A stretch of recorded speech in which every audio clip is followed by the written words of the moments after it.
kababayan, ang pambansang awit ng Pilipinas.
Iba't ibang ugali at gawin sa may gitnang lungsod lumuwi. Ang mga pinipigil ay ang pagwawagin. Isang nyo ay sa bulaklak, magsilak ka.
Nagbabalik ang inyong paaralang panghimpapawid Aral TarlakHenyo sa RTV Tarlac, Channel 26, at sa bayang naririnig sa DZTC 828 Radyo Pilipino Tarlac. Tayo rin ay napapanood sa FB Live ng RTV Tarlac Channel 26.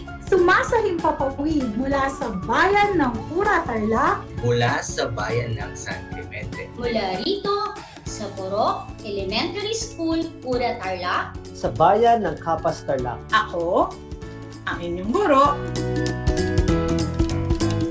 na maghahatid sa inyo ng makabuluhang pagtalakay sa ating aralin.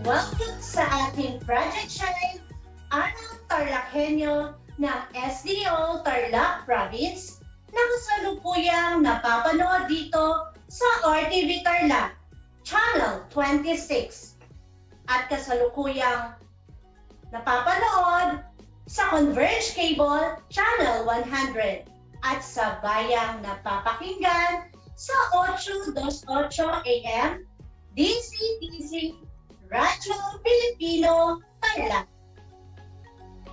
Magandang buhay, mabuting tao.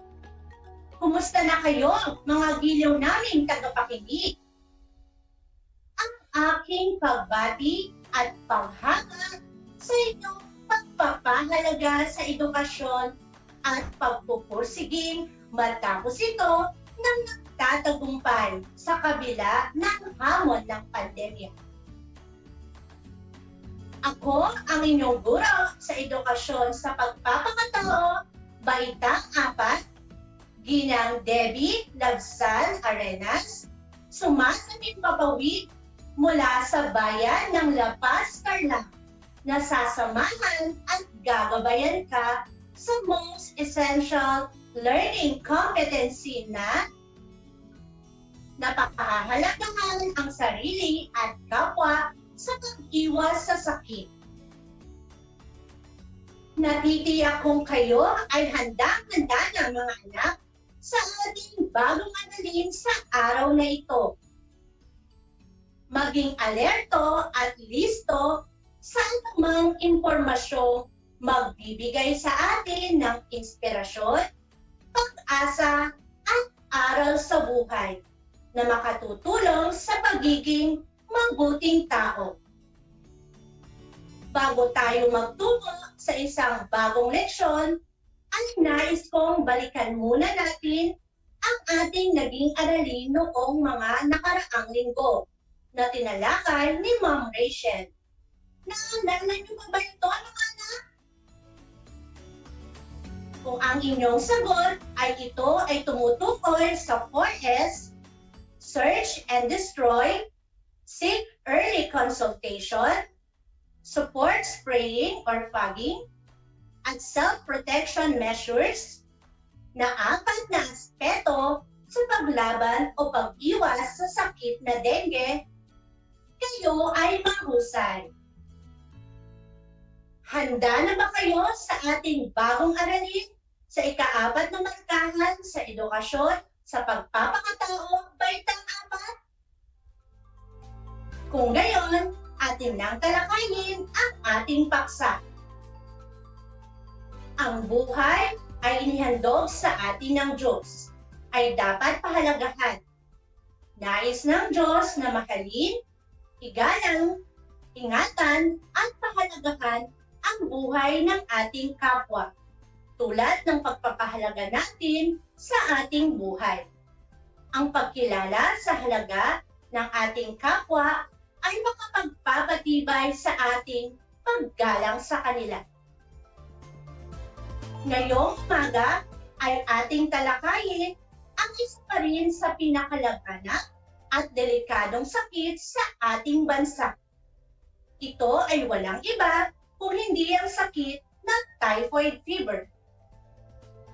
Ano nga ba ang typhoid fever? Ang typhoid fever o typhus ay isang uri ng impeksyon na sanhi ng Salmonella typhi bacteria. Kadalasang nakukuha ito sa pagkain ng kontaminadong pagkain o kaya naman ay pag-inom ng kontaminadong tubig. Nagiging kontaminado ang tubig o pagkain kapag ang mga ito ay nahaluan ng dumi ng infected na tao. Maaring maipasa ito sa pamamagitan ng simpleng paghahanda ng pagkain ng infected na tao na hindi naguhugas ng maayos ng mga kamay. O kaya naman ay kapag ginawang palikuran ng mga infected na tao ang mga ilog o sapa na pinagkukuhanan ng inuming tubig. Ang mga sintomas ng typhoid fever ay karaniwang nararamdaman sa loob ng 1 o 2 linggo pagkatapos malantad sa Salmonella typhi bacteria. Batay sa tindi ng kondisyon, maaaring maranasan ang sumusunod na mga sintomas. Lagnat na umaabot ng 39.4 hanggang 40 degrees Celsius. Pananakit ng ulo at katawan, pagsusuka, kawalan ng gana sa pagkain, pagtatae, panghihina o pagkapagod, ubo at pananakit ng tiyan.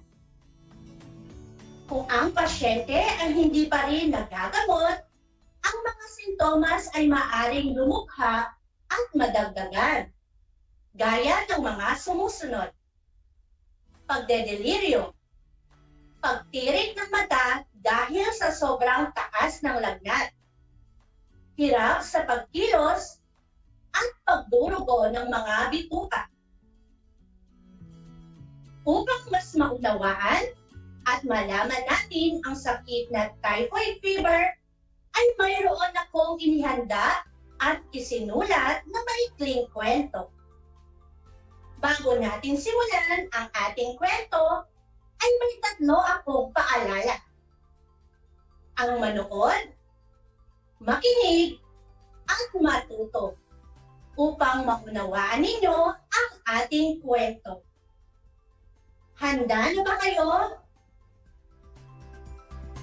Ang ating kwento ay pinamagatang Natuto na si Nico na aking isinulat para sa inyo.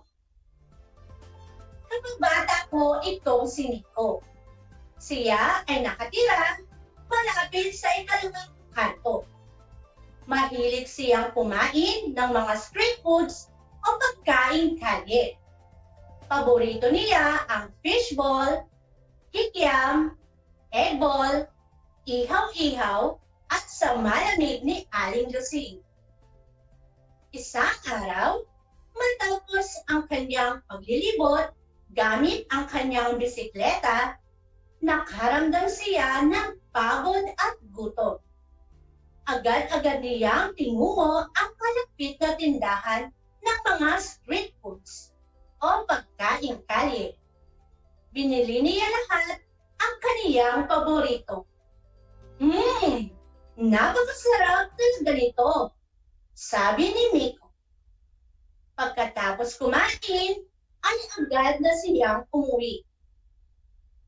Hindi nagtagal, pag-uwi sa kanilang bahay, ay nakaramdam siya ng pananakit ng kanyang tiyan, pagsusuka at pagtatahe.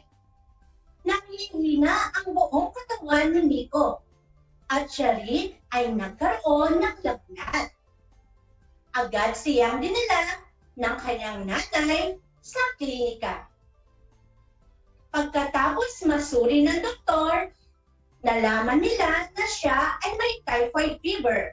Nakuha niya ito sa pagkain ng mga pagkain hindi malinis at kontaminado ng mikrobyo. Pinayuhan siyang inumin ang mga iniresetang gamot at umiyong mga pagkain kalye. Dahil hindi tayo nakasisigurado ito ay malinis o maayos ang ginawang paghahanda sa mga pagkain ito. Pinayuhan din siyang kumain ng mga masustansyang pagkain at pangalagaan ang sarili upang makaiwas sa sakit. Mula noon, naging maingat na si Nico sa kanyang kinakain. Natuto na siya at sinisigurado niya na malinis ang kanyang mga kinakain. Kaya lagi siyang malusog at walang sakit. Ayaw ko na sa mikrobyo. Malinis at masustansyang pagkain na ang gusto ko. Sabi ni Nico. Nagustuhan niyo ba ang ating kwento, mga anak? Wow! Salamat at nagustuhan ninyo ang ating kwento. Upang aking malaman kung naunawaan ninyo ang ating kwento, naghanda ako ng ilang katanungan. Para sa mga nanonood sa ating FB Live, i-comment lang ang inyong sagot.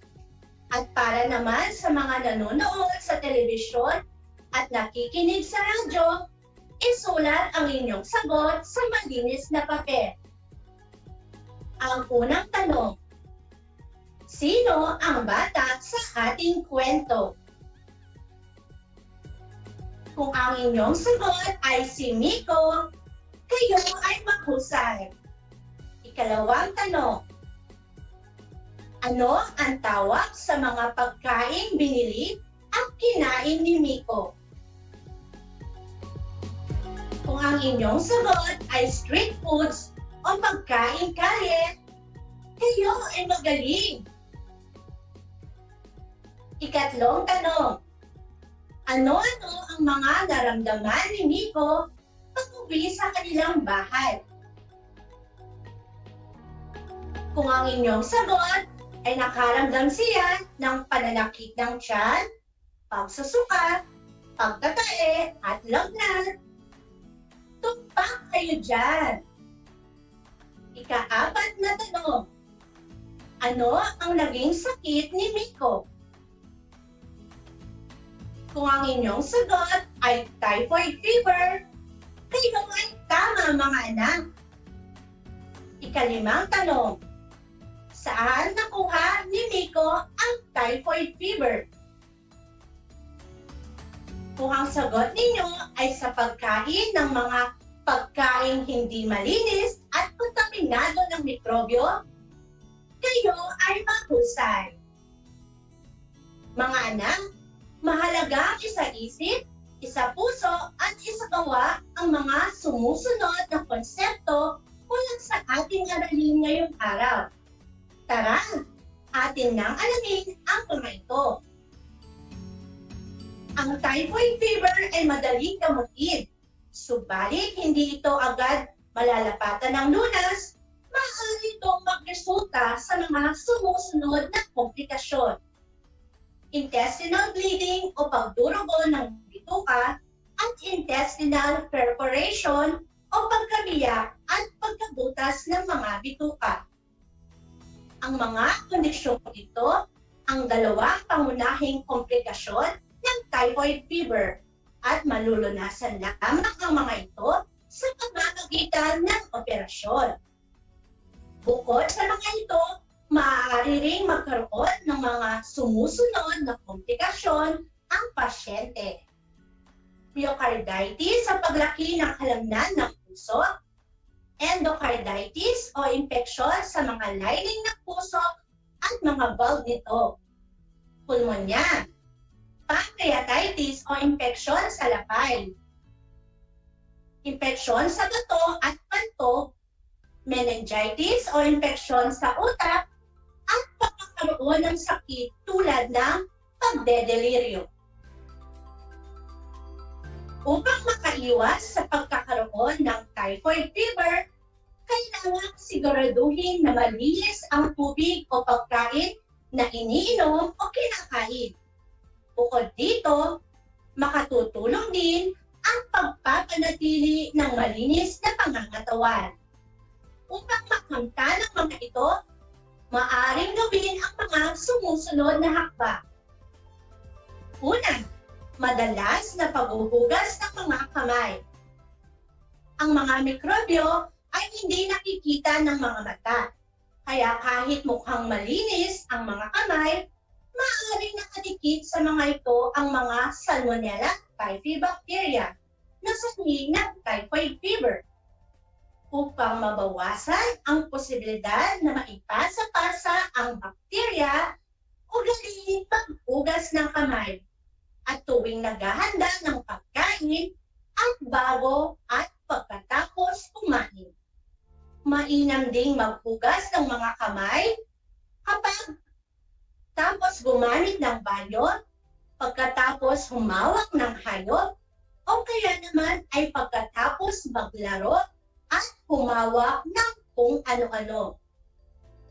Gumamit ng sabon at tubig kapag naghuhugas ng mga kamay at hindi tubig lamang. Kung walang sabon at tubig, maaaring gumamit ng alcohol o sanitizer. Pangalawa, pagpapakulo ng tubig.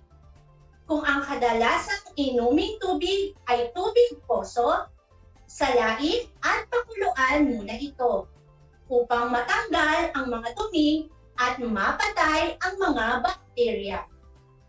Kung maaari, ang inuming tubig ay mga galing sa distilled water station o mineral water sapagkat nakatitiyak na malinis ang tubig mula rito.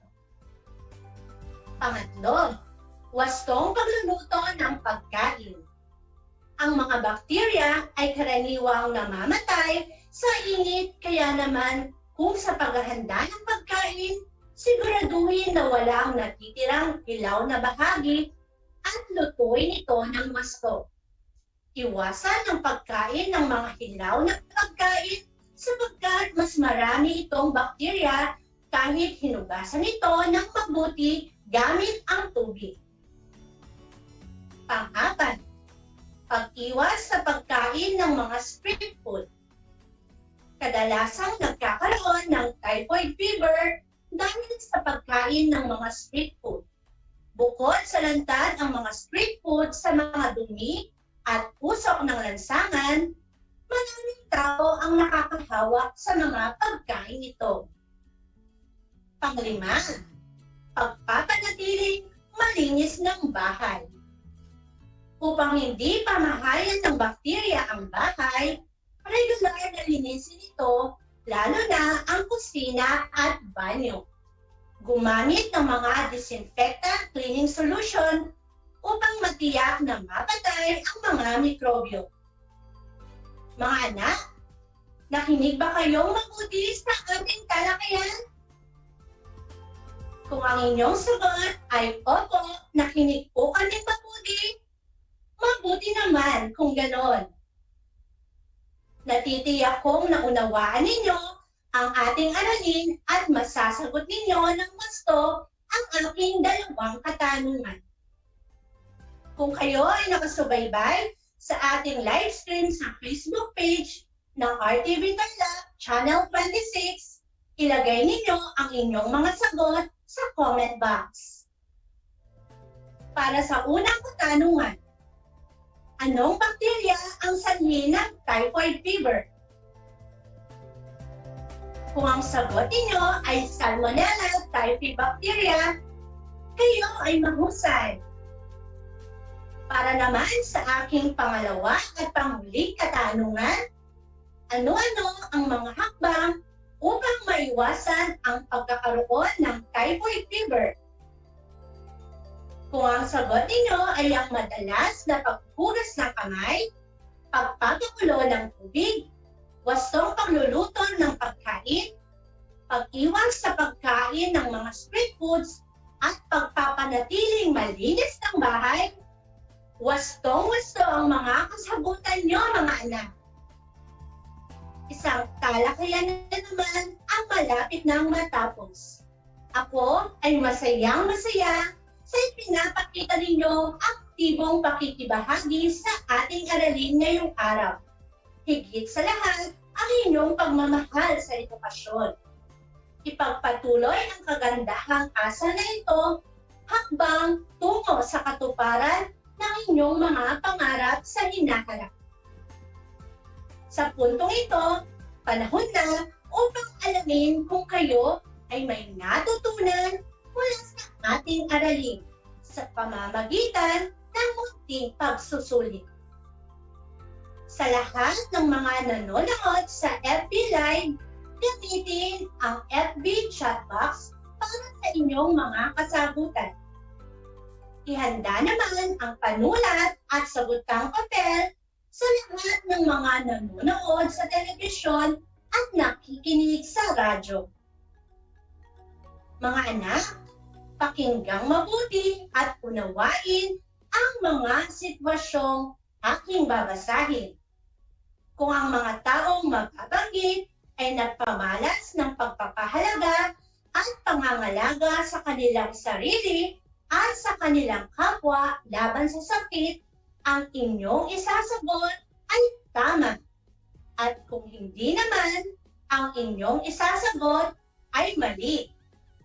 Simulan na natin. Para sa unang bilang, masakit ang tiyan ni Laura. Agad siyang nagtungo sa palikuran. Pagkatapos dumumi, naghugas at nagsabon siya ng kamay bago muling makipaglaro sa kanyang mga kalaro. Kung ang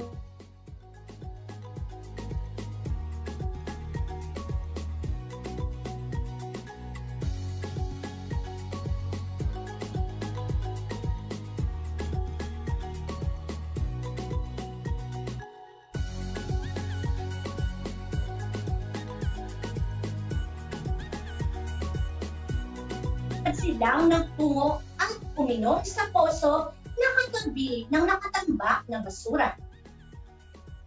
Kung ang sagot niyo ay mali, kayo ay tukpak, mga anak.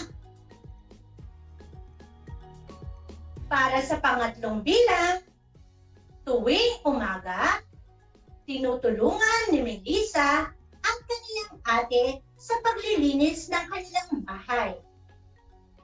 Gumagamit sila ng disinfectant cleaning solution upang tiyak na mapatay ang mga mikrobyo. Kung ang sagot ninyo ay tama, kayo ay mahusay. Para sa pang-apat na bilang, nagkayayaan ang magpipinsan na sina Jade, May, Jane, Nathan at Kurt na mag-picnic sa bukid. Nag-ihaw sila ng karne at isda.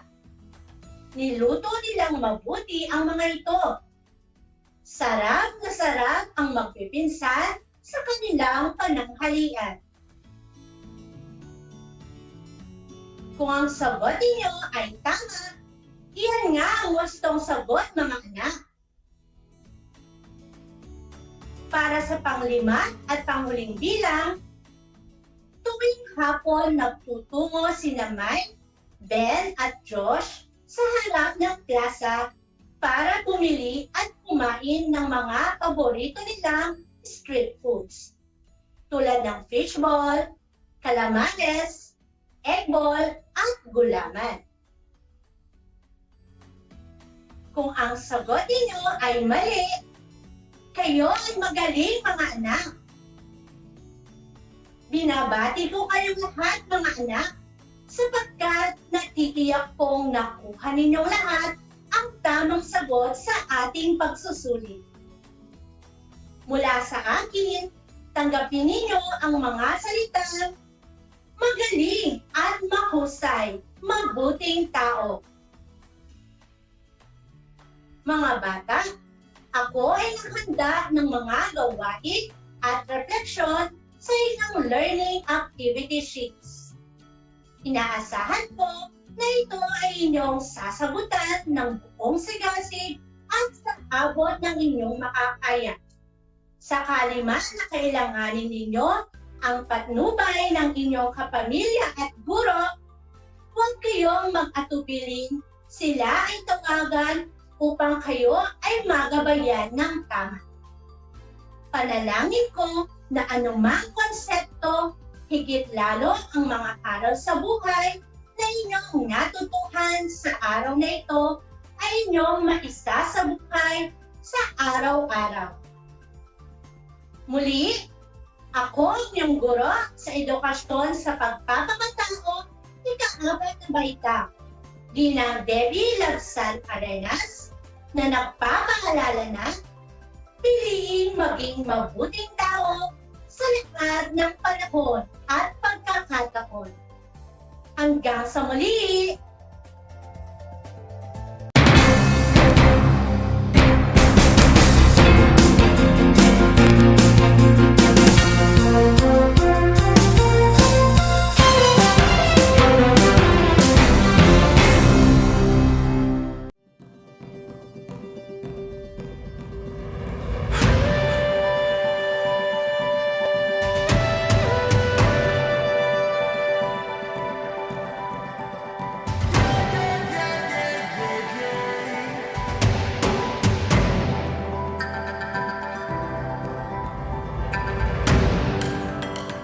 Ang ASEAN New Zealand Afforestation Project o ANZAP ay sumusunod at umaayon sa isa sa 5 haligi ng Provincial Government of Tarlac, kalikasan muna. Although Tarlac is landlocked, the province is teeming with natural resources and beauty, and we TarlakHenyos are the stewards of this bounty.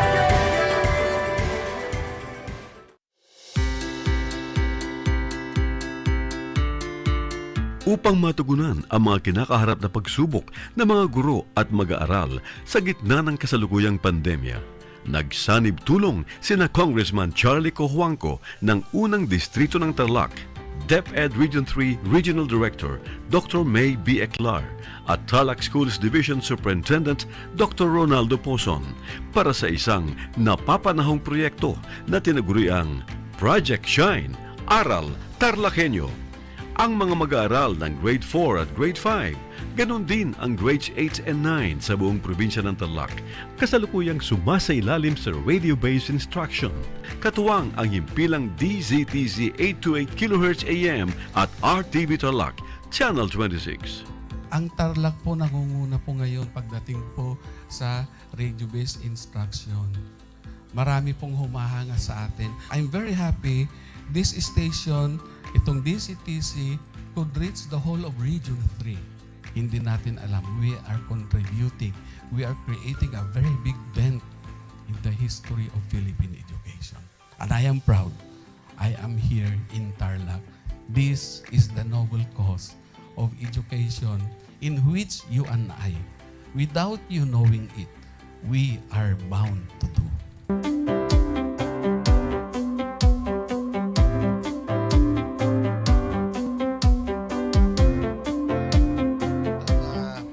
Project natin na Project Shine is a natural consequence dahil sa nangyari sa buong mundo. Let's continue to work together. I think it's very Filipino to practice bayanihan in anything or most of the things that we do. And this is a manifestation of that. No? We have private sector, we have DEPED, we have local government, all working together. And I hope the parents of some of these children, especially the parents that did not graduate from school or hindi nakapag-aral nung sila ay bata, sana naman gamitin na nila itong opportunity na mag-schooling na rin sila kasama ng mga anak nila para mag-bonding pati ang mga magulang sa mga bata. I look at this as doing God's work. Diba? So if you do God's work, it feels right.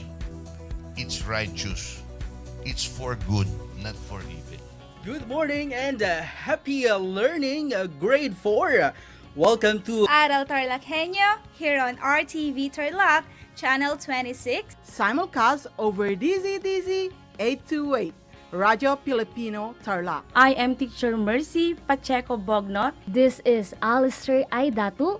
I am Marie Josephine B. Andrade. I am Teacher Princess Marie M. Dueñas, and I will be your teacher broadcaster for today.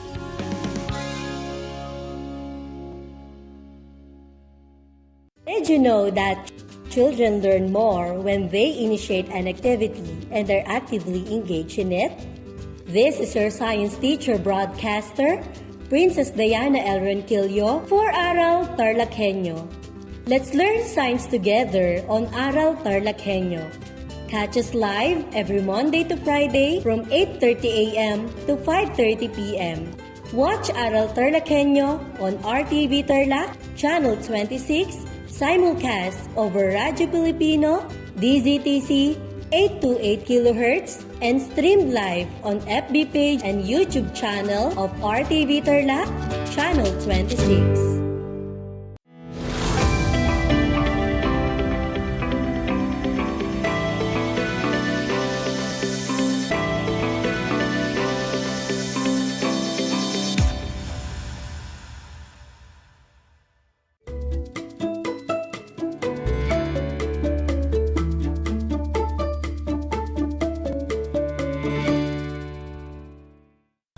Good morning! Hello there, grade 4 young scientists! How are you today? Despite the challenges we currently facing right now, I hope you are all still doing fine. This is Project Shine, Aral TarlakHenyo, brought to you by the Department of Education, Division of Tarlac Province, in cooperation with RTV Tarlac Channel 26. Simulcast over DCTC 828 Radio Filipino Tarlac. For those who are Converge Cable TV subscribers, you can also watch us on Channel 100. And we are live via Facebook page of RTV Tarlac Channel 26. Today is Monday, May 16, 2022. Today, let's have fun and exciting learning. So get ready. It's me, Jason R. Pararwan, your teacher, broadcaster for Science Grade 4. Broadcasting to you live from Ramos, Tarlac. Grade 4 learners, welcome to the world of exploration, discovery, invention, and technology. As we begin our lesson, make sure that you are in a comfortable place, far from any noise, so that you can hear me loud and clear. Be sure to have all the necessary things for our lesson, such as your module in Science 4, Quarter 4, Module 2, uses of water from the different sources, your activity notebook, pen, and paper. And if you have questions or clarifications on our episode, feel free to send your message at 0906-508-1320. That's 0906-508-1320. Join me in a 25-minute fun-filled learning in the world of science, a world full of new things and discoveries. After this broadcast episode, you are expected to 1. Identify the source Identify the different sources of water. 2. Suggest some ways how to keep the sources of water clean. But before we go with our topic, let me first check your prior knowledge on today's lesson. To start with, let us answer what I know, letter A found on page 2 of your module. For those who are listening over the radio and watching on TV, please write your answer on your activity notebook. While for those who are joining on Facebook Live, you can type your answer in the comment section. Allow me to read the direction. Match its statement with the picture shown by writing the correct letter in your science notebook. I will read the choices and answer can be repeated. You will be given 5 seconds to answer each item. For picture number 1, observe it carefully. A. It contains plenty of salt. That is why it is salty. B. It is safe source of drinking water. C. It is also called surface water. D. It is found in rivers and lakes. Or E. It is considered the cleanest source of water. Your timer starts now.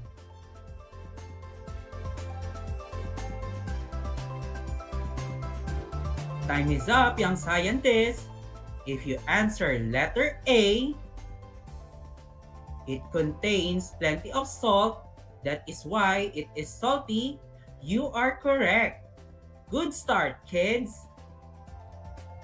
For picture number 2, again, observe it carefully. Your choices: A. It contains plenty of salt. That is why it is salty. B. It is a safe source of drinking water. C. It is called surface water. D. It is found in rivers and lakes. Or E. It is considered the cleanest source of water. What is your answer? Your timer starts now.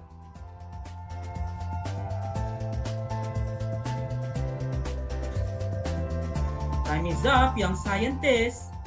Let me see your answer. Oh, very good. If you answer letter C, it is also called surface water.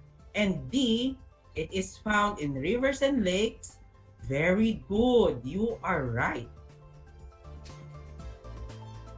And for picture number 3, again, observe it carefully. What does it tell? A. It contains plenty of salt. That is why it is salty. B. It is safe source of drinking water. Letter C. It is also called surface water. Letter D. It is found in rivers and lakes. Or letter E. It is considered the cleanest source of water. Your timer starts now. Write your answer, kids.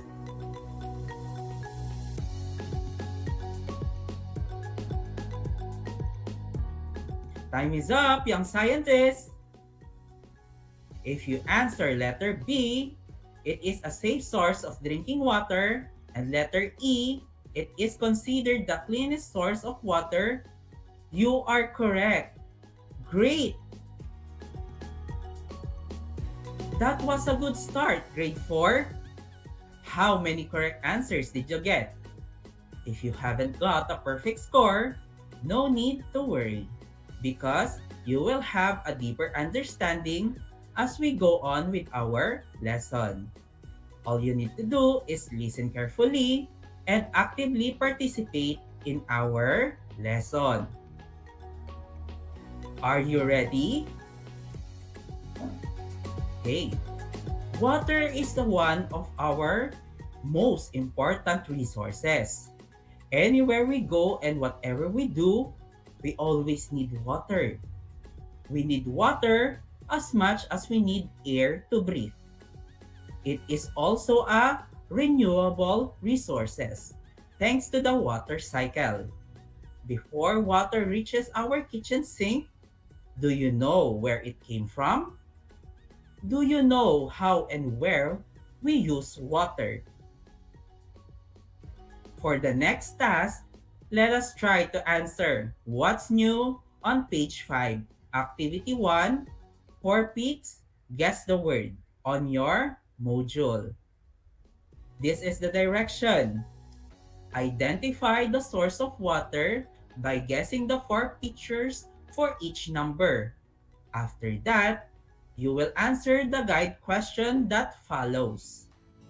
I will give you 5 seconds to answer every item. Now, for picture number 1. Look at the set of pictures. What do these pictures suggest? Your timer starts now.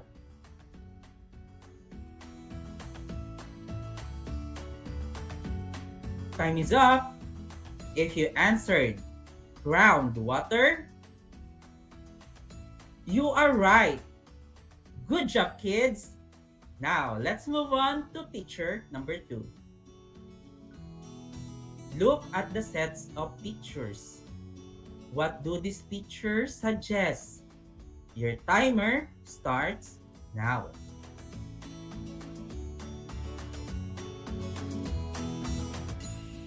Time is up. If you answered seawater, correct. Good job.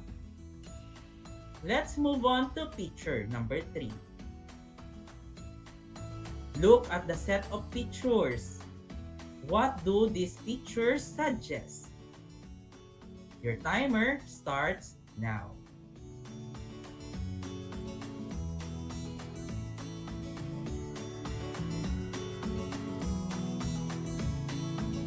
Time is up. May I see your answer? Very good. The answer is groundwater. You got it right. Let's move on to picture number 4. Look at the set of pictures. What do these pictures suggest? Your timer starts now.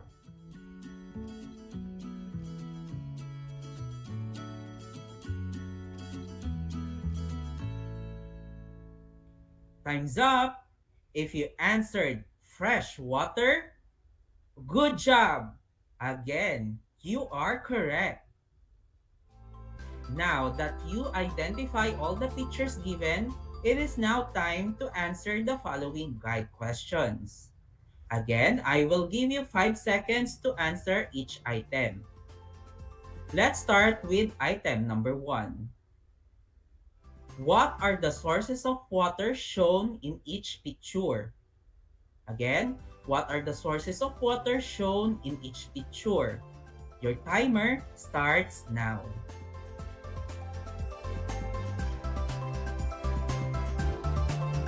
Time is up, kids.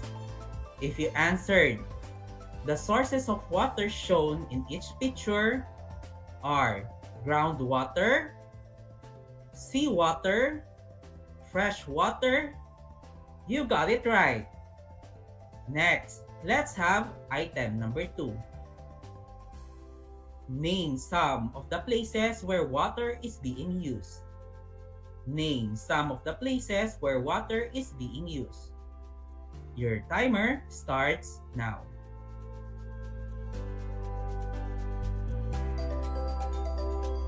Time is up, kids.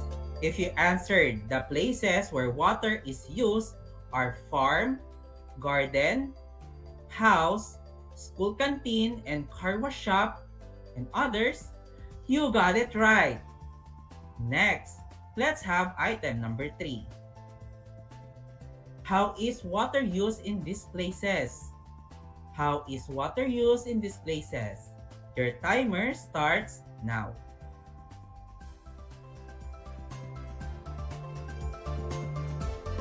Time is up, kids. If you answered, the water is being used for watering the plants, cooking, drinking, and washing, you are correct. Next, let's have item number 4. What are the sources of water in your barangay?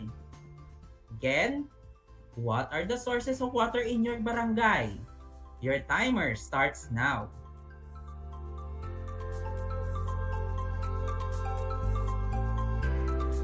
Time is up, kids. If you answered, the sources of water in our barangay are groundwater and fresh water.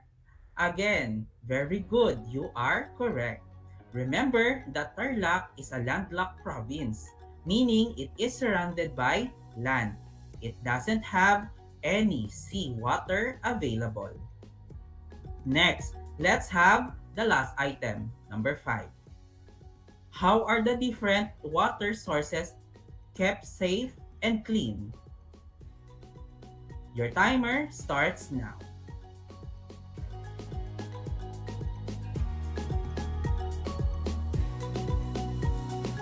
Time is up, kids. If you answered, to keep water sources safe and clean, you must do the following. Conserve water, dispose hazardous materials properly, participate in cleanup drive, reuse water, don't throw garbage in any sources or water source. You are right. Very good.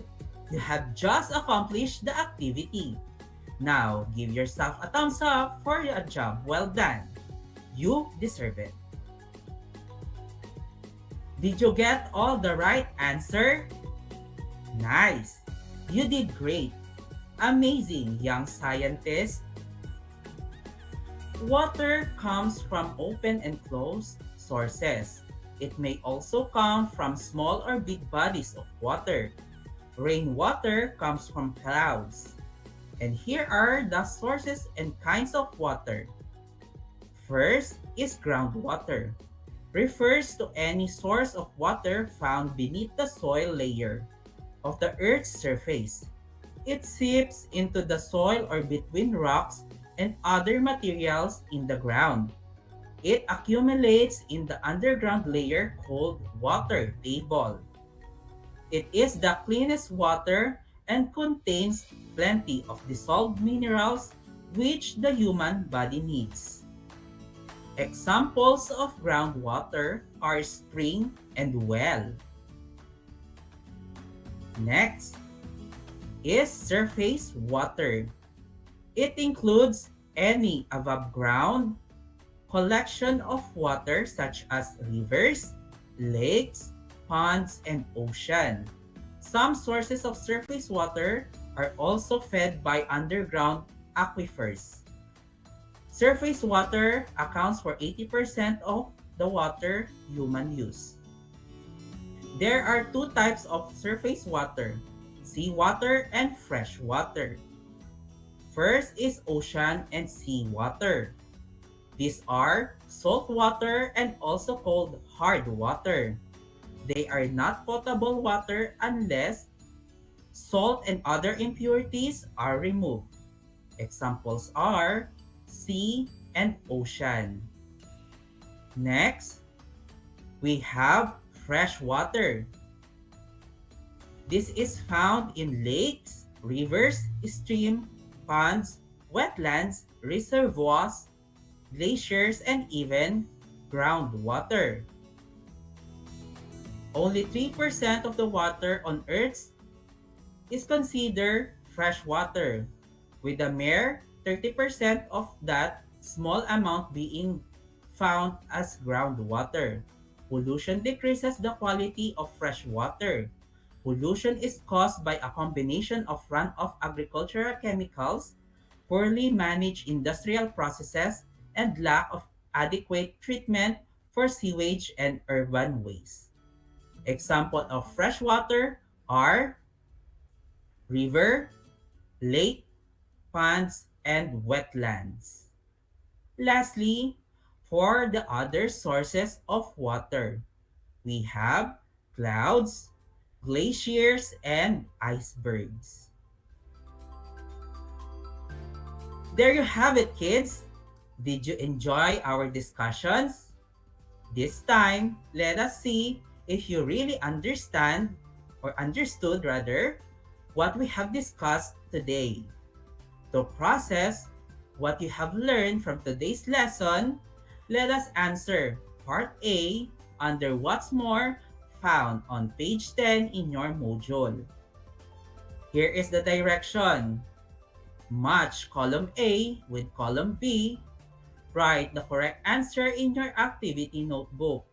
I will give you 60 seconds to answer the activity. Are you ready? Very good. Let's start. For column A, number 1, well. Number 2, river. Number 3, sea water. Number 4, fresh water. Number 5, groundwater. Your choices are A, soft water. B, contains plenty of salt. C, example of fresh water. D, example of groundwater. E, found in rivers, lakes, and streams. F, found beneath the Earth's surface. Okay, you may start your activity.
Okay, time is up.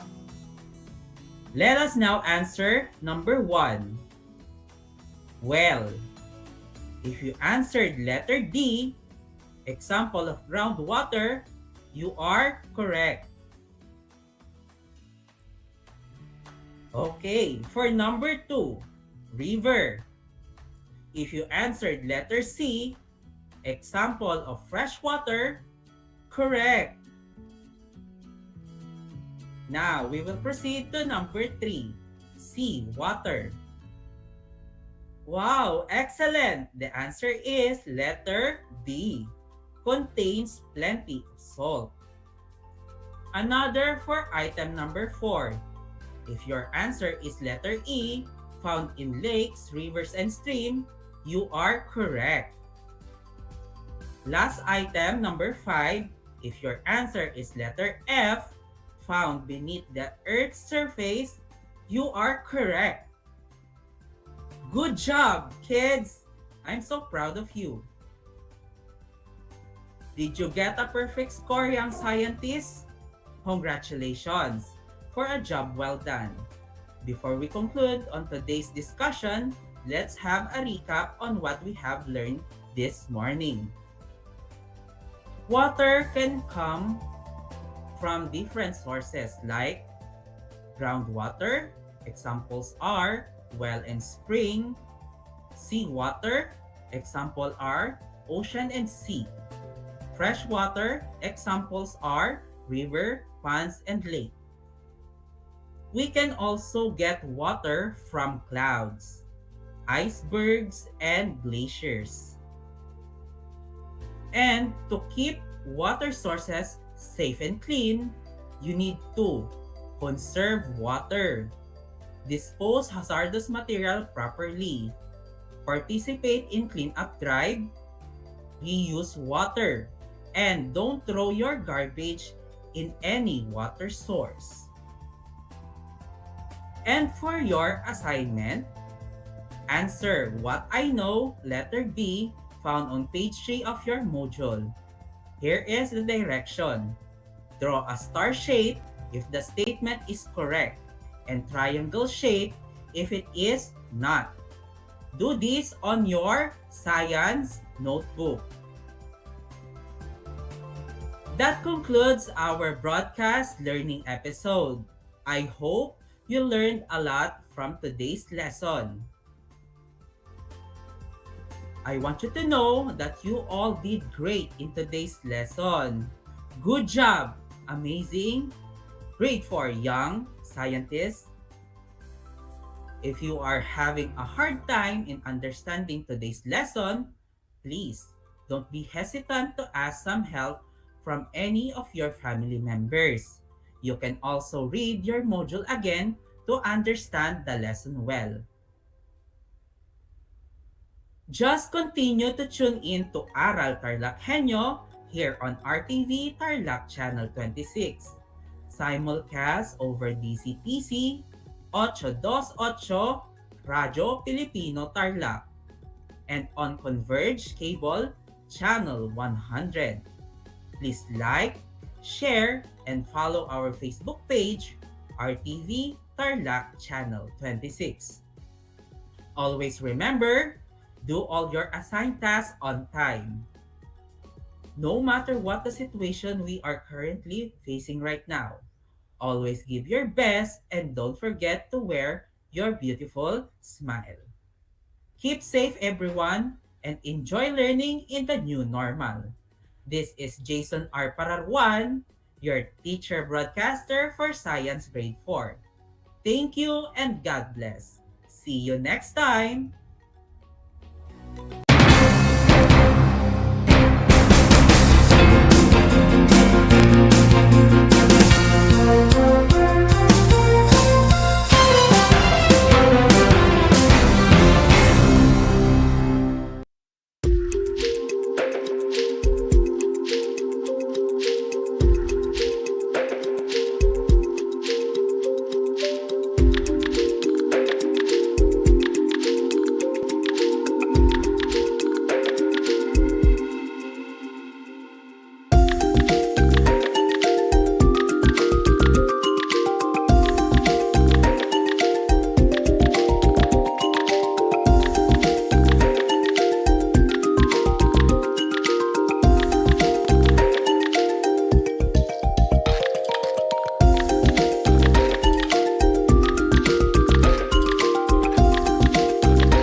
Alam niyo ba, ang Balanggiga Bells ay kinuha ng mga sundalong Amerikano bilang war trophies pagkatapos ng Balanggiga Massacre noong 1901? Matapos ang 117 years, naibalik ng US noong December 11, 2018 ang iconic church bells sa Pilipinas.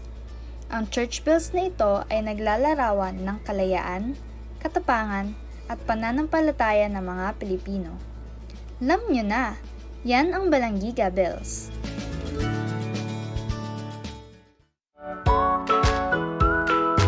How are you today? Hello, everyone. Hello, learners of Tarlac. Good morning, Math Talino Grade 4 learners! Welcome to Aral TarlakHenyo here on RTV Tarlac Channel 26. Simulcast over DCTC Radio Filipino Tarlac.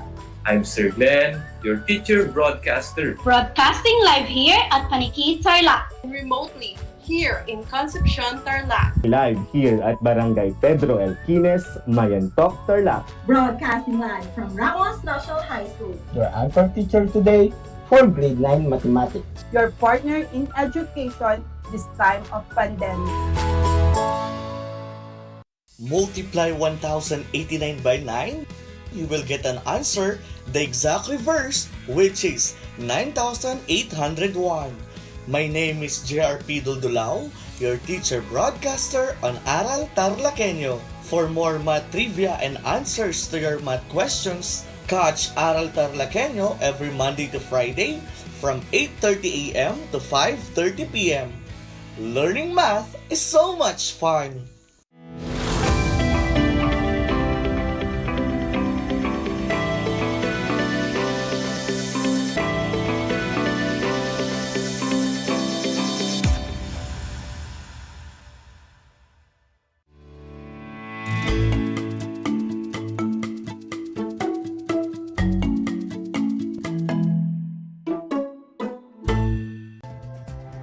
Good morning!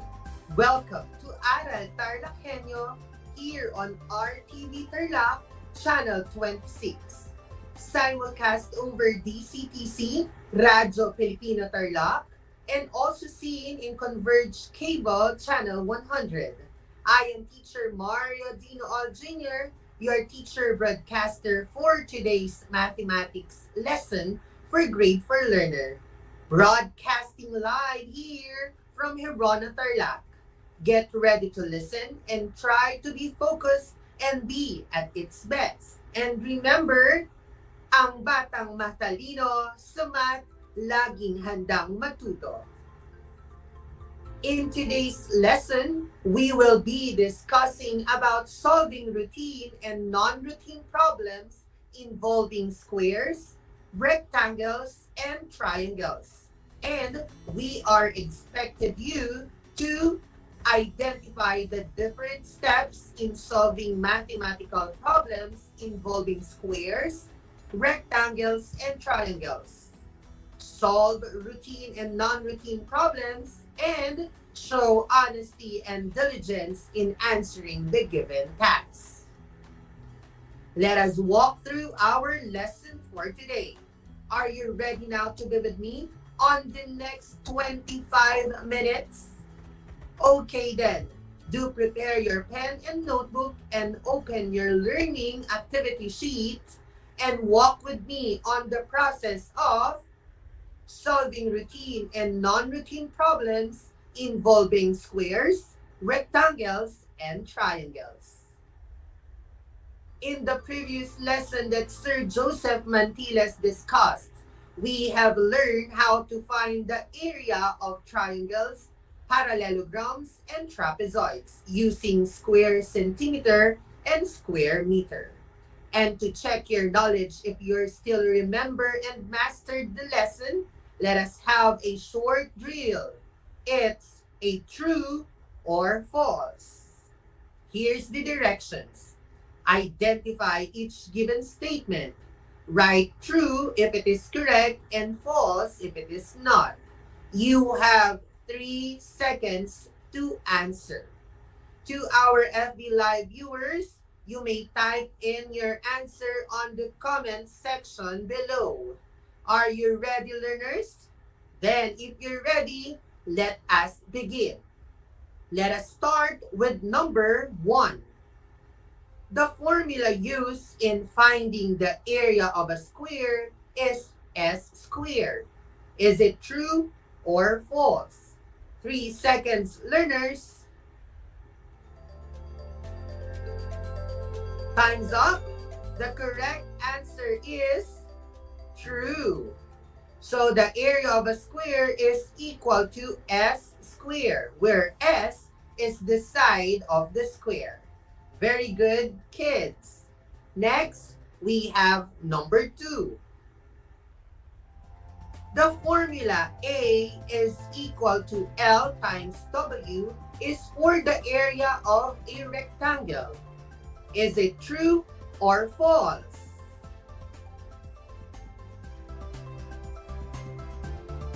Time's up.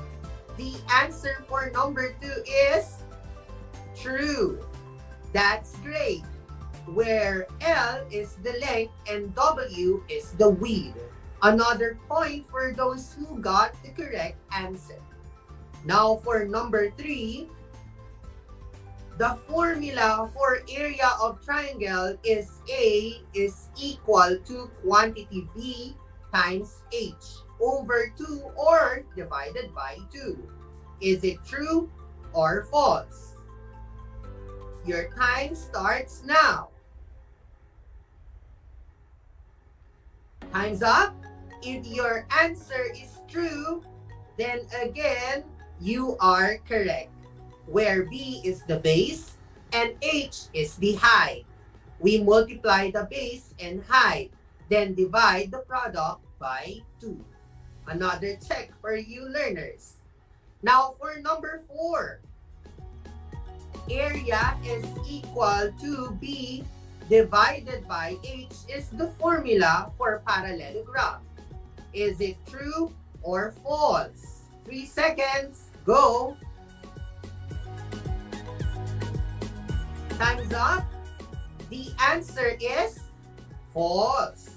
The correct formula used for parallelogram is A is equal to B times H, where B is the base and H is the height, and the operation used is multiplication, not division. So, if it is or if it is false. Another check for you learners. Now for number 5, the unit measure for the area is square centimeter or square meter. Is it true or false? The answer is true. Square centimeter or square meter is the unit measure for area. Another check for you learners. There you go, learners. That ends our drill. Those who got all the correct answers, you deserve a big, very good star. That's awesome. That shows you gained a lot from our previous lesson. Congratulations. Now, let us begin our lesson for today.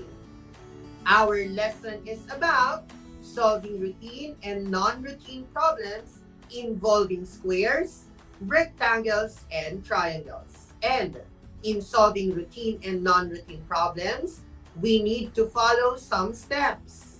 In this lesson, we will use the 4-step plan.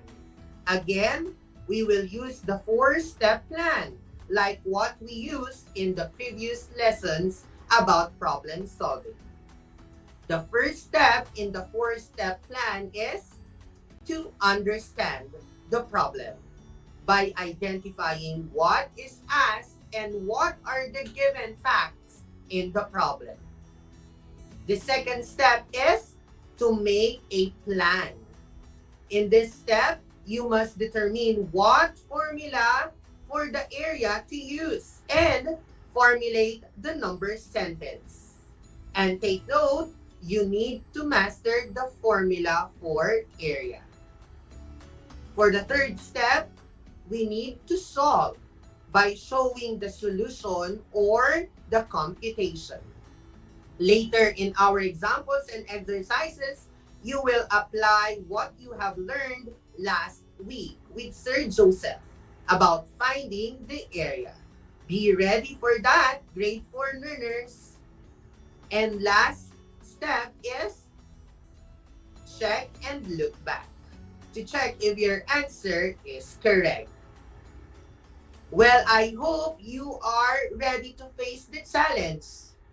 And looking at the illustration, suppose you want to beautify your living room and you need tiles to keep your floor look elegant. And how are you going to estimate the number of tiles to be used? So the first thing you do is to apply for the knowledge in solving for the floor area of the house to determine the total number of tiles needed to cover your floor. Now, you know that in everyday life, mathematical skills, especially problem-solving skills, is very essential. Because without it, the world around will be an ugly place to look at. Now, take a look at these problems. The floor area of your living room measures 8 meters by 10 meters. Your mother decides to buy a floor mat. How many meters will she buy to cover your floor?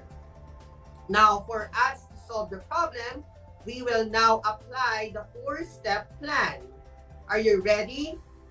Let's begin the first step, which is understand the problem. In here, we have first, what is asked in the problem?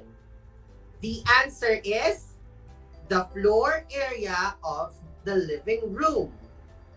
Next is, what are the given facts? We have 8 meters and 10 meters. Now, let's proceed to the second step, which is the plan. Under plan, we have what formula to be used. Now, what do you think is the shape of the floor? Very good. The shape is rectangle.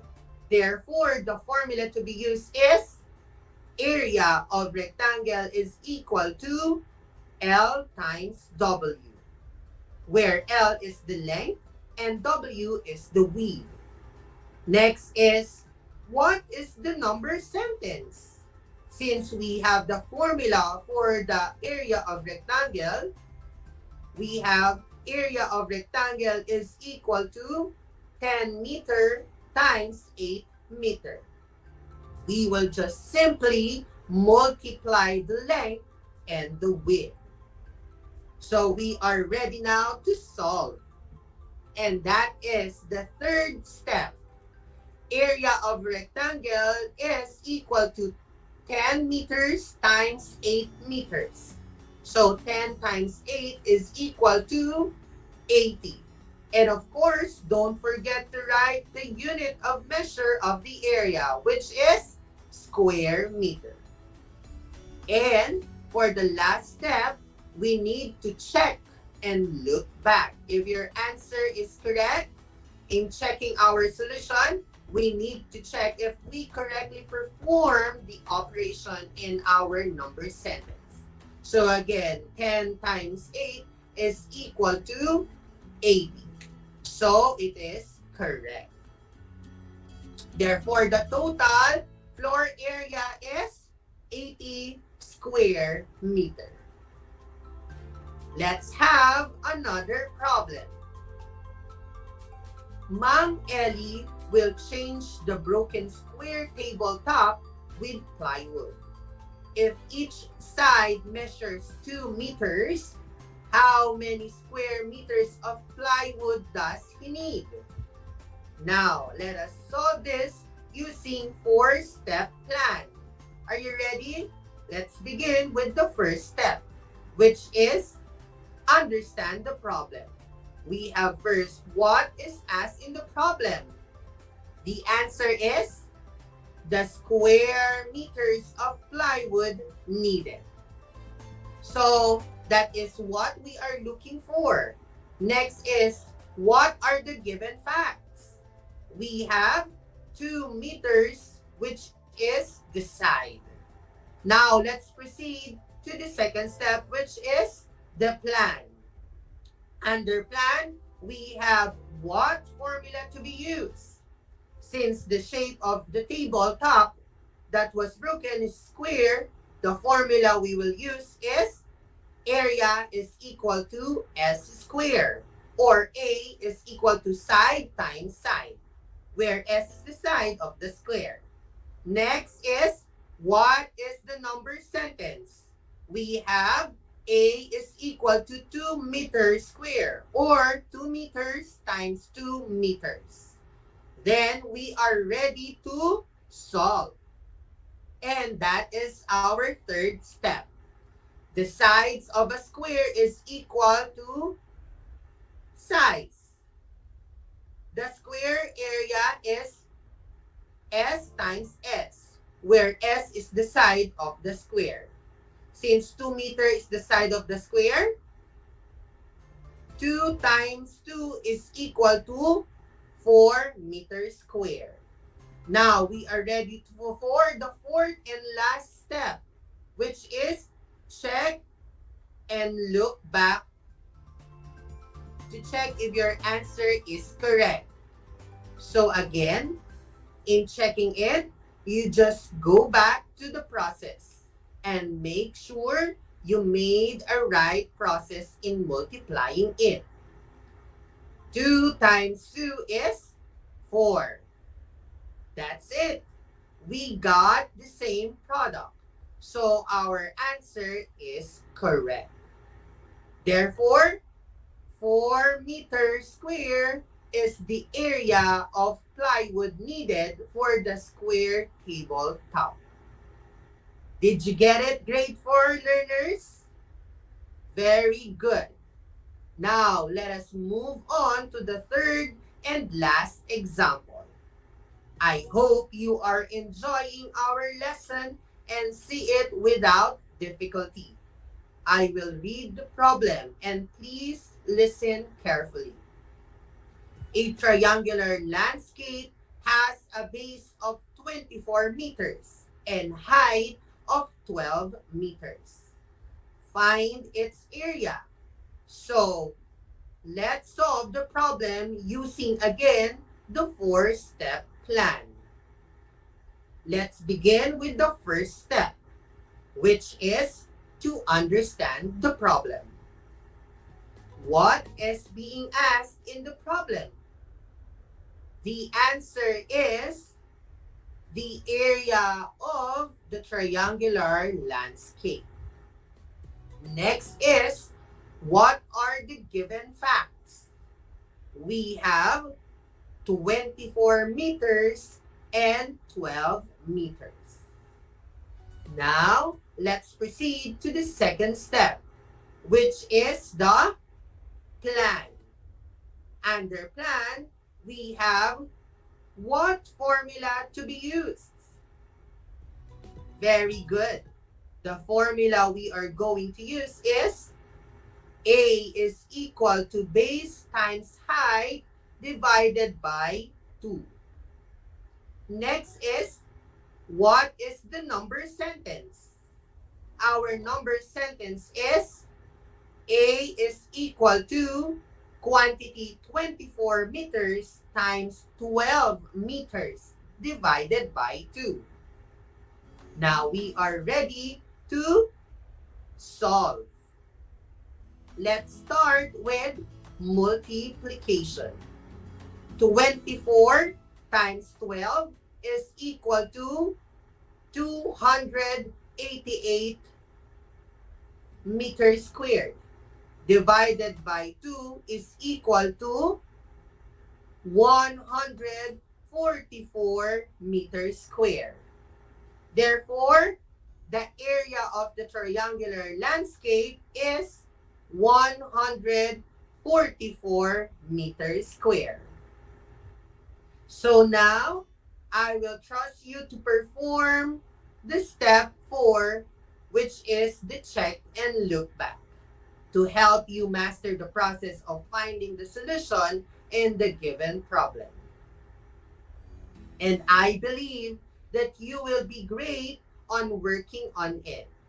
And to check if you really understand our lesson, let's have an activity.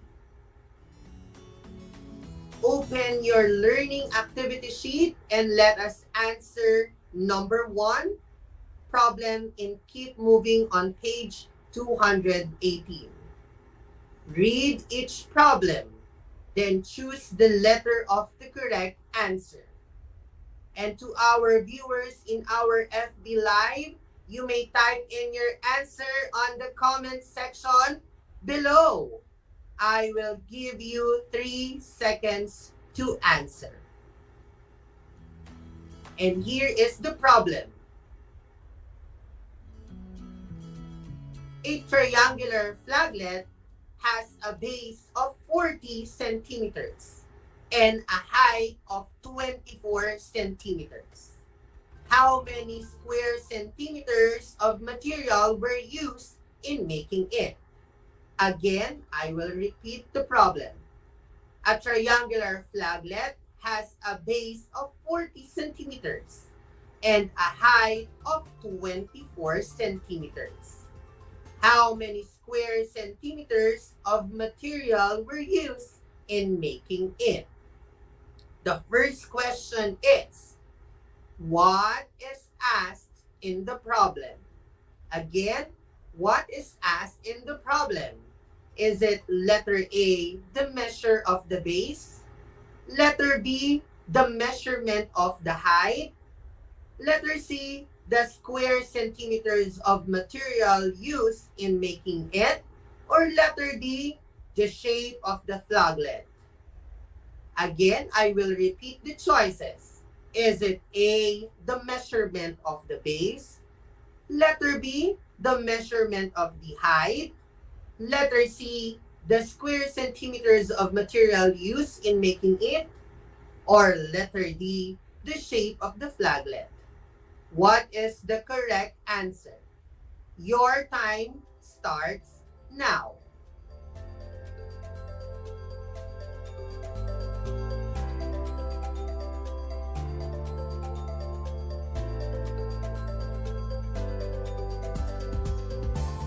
Okay, the correct answer is letter C, the square centimeters of materials used in making a triangular flaglet.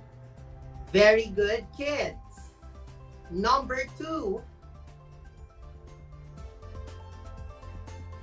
What formula will be needed to solve the problem?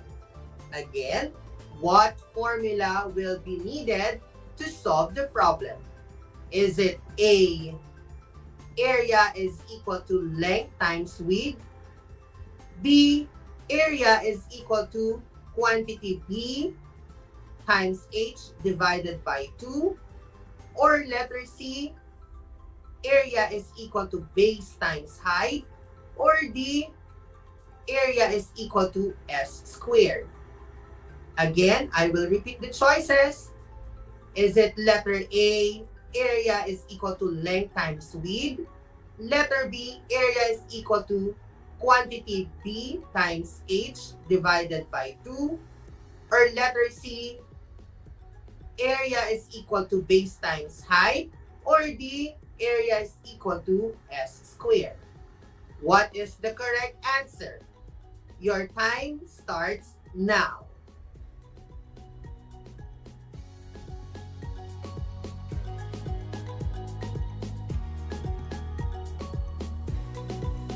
Excellent. The correct answer is letter B.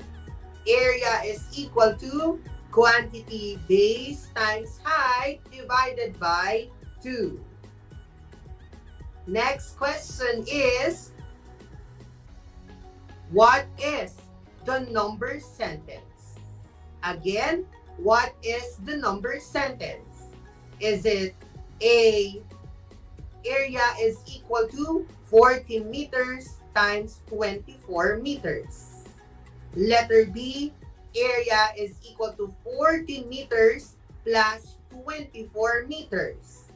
Letter C, area is equal to 40 meters minus 24 meters. Or letter D, area is equal to 40 meters times 24 meters divided by 2. What do you think is the correct answer? Your time starts now.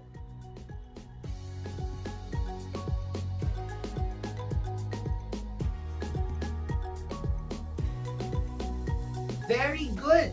The correct answer is letter D. Area is equal to 40 meters times 24 meters divided by 2. And for our last question under number 1 problem is, what is the answer to the problem? Is it A, the area of a triangular flaglet is 480 square centimeter? Letter B, the area of a triangular flaglet is 440 square centimeter. Letter C, the area of a triangular flaglet is 960 square centimeter. Or letter D, the area of a triangular flaglet is 980 square centimeter. What is the correct answer? Your timer starts now.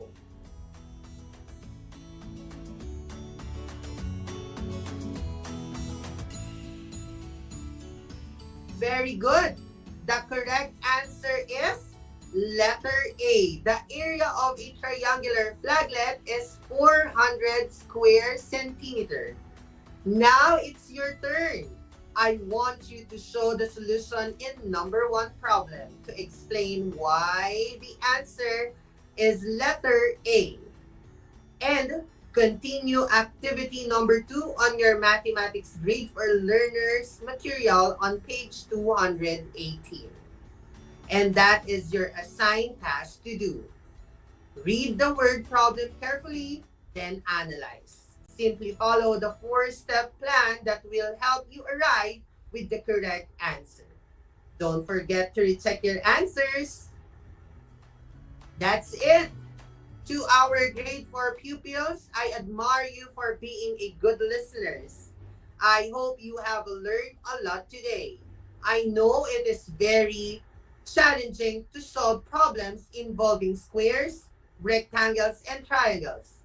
But always remember, every task given becomes very easy if you have the willingness to listen, a determination to do, and a confidence to finish. Congratulations, kids! You did a great job today. Once again, this is Teacher Mario Dinool Jr., your mathematics anchor teacher for today. Till next time, stay safe and God bless everyone.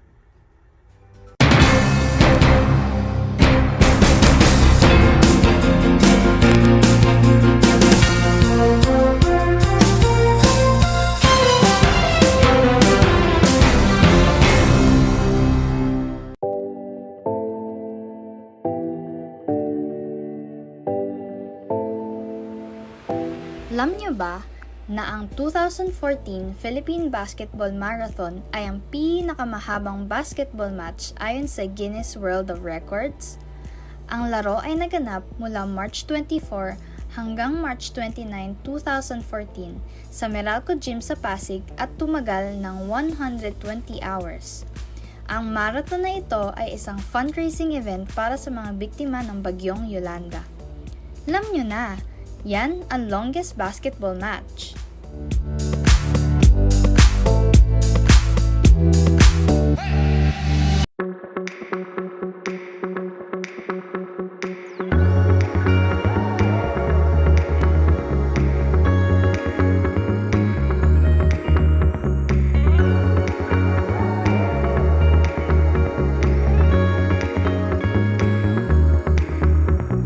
We traveled to Herona and see how big North Shine has grown.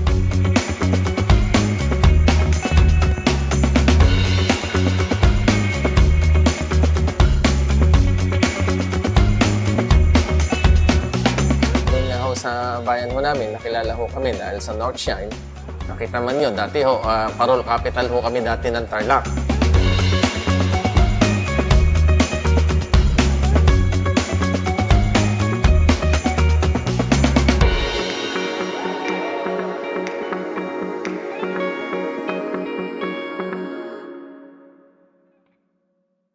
Ang Tagalog ay ang wika ng mga taga-Quezon, Batangas, Bulacan at ng iba pang katutubong nagsasalita nito. Ang Filipino ay ang pambansang wika batay sa tinathana ng 1987 Constitution. Tara na at matuto ng salitang Filipino. Manood at makinig ng Aral TarlakHenyo sa RTV Tarlac, Channel 26 at sa bayang naririnig sa Radyo Pilipino, DZTZ 828 at napapanood din live sa FB page at YouTube channel ng RTV Tarlac, Channel 26. Manood at matuto ng ating mga aralin sa Filipino. Dito lang yan sa Aral TarlakHenyo. Ako si Ma'am Crystal May Aquino, ang inyong teacher broadcaster sa Filipino. Kumusta mga giliw kong tagapakinig? Nagbabalik ang inyong paaralang panghimpapawid. Aral TarlakHenyo sa RTV Tarlac, Channel 26 at sa bayang naririnig sa DZTC 828 Radyo Pilipino Tarlac. Tayo rin ay napapanood sa FB Live ng RTV Tarlac Channel 26. Sumasahimpapawid mula sa bayan ng Pura Tarlac, mula sa bayan ng San Clemente, mula rito sa Purok Elementary School, Pura Tarlac, sa bayan ng Kapas Tarlac. Ako, ang inyong guro, na maghahatid sa inyo ng makabuluhang pagtalakay sa ating aralin.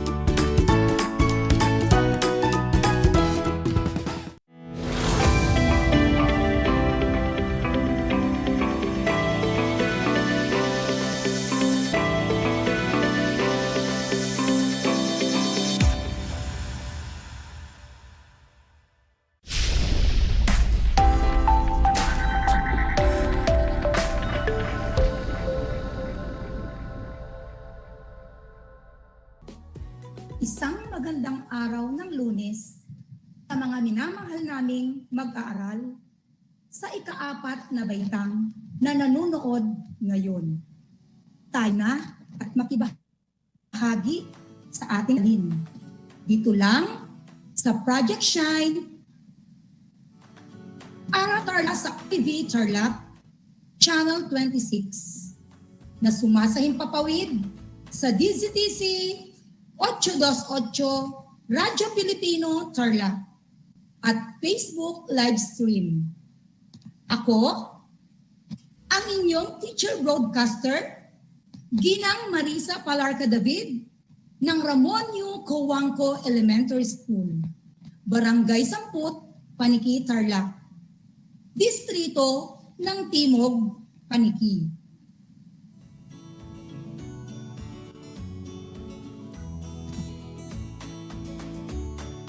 Pilipino sa ika-4 na baitang.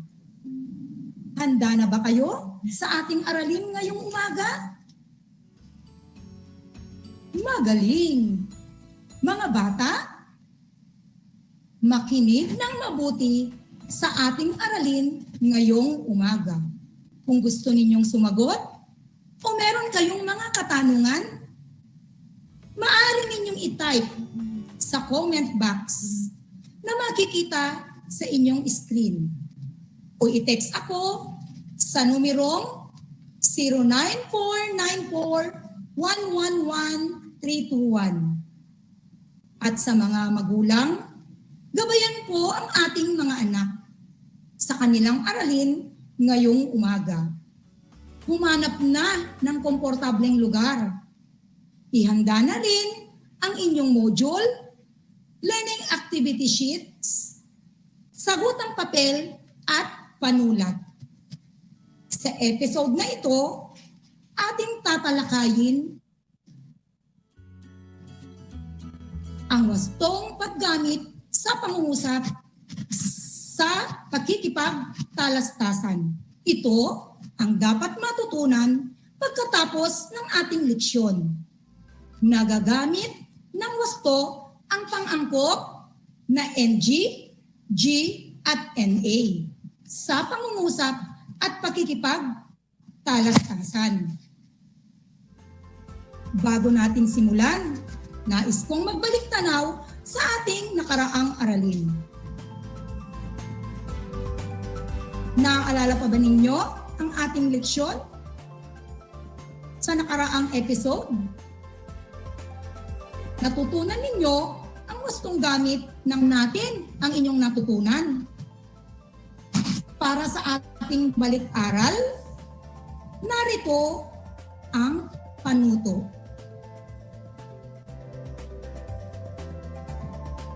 Basahin ang bawat pangungabay na ginamit sa pangusap.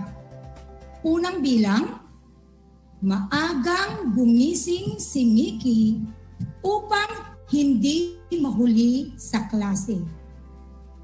Alin sa mga sumusunod ang pariralang pang-abay?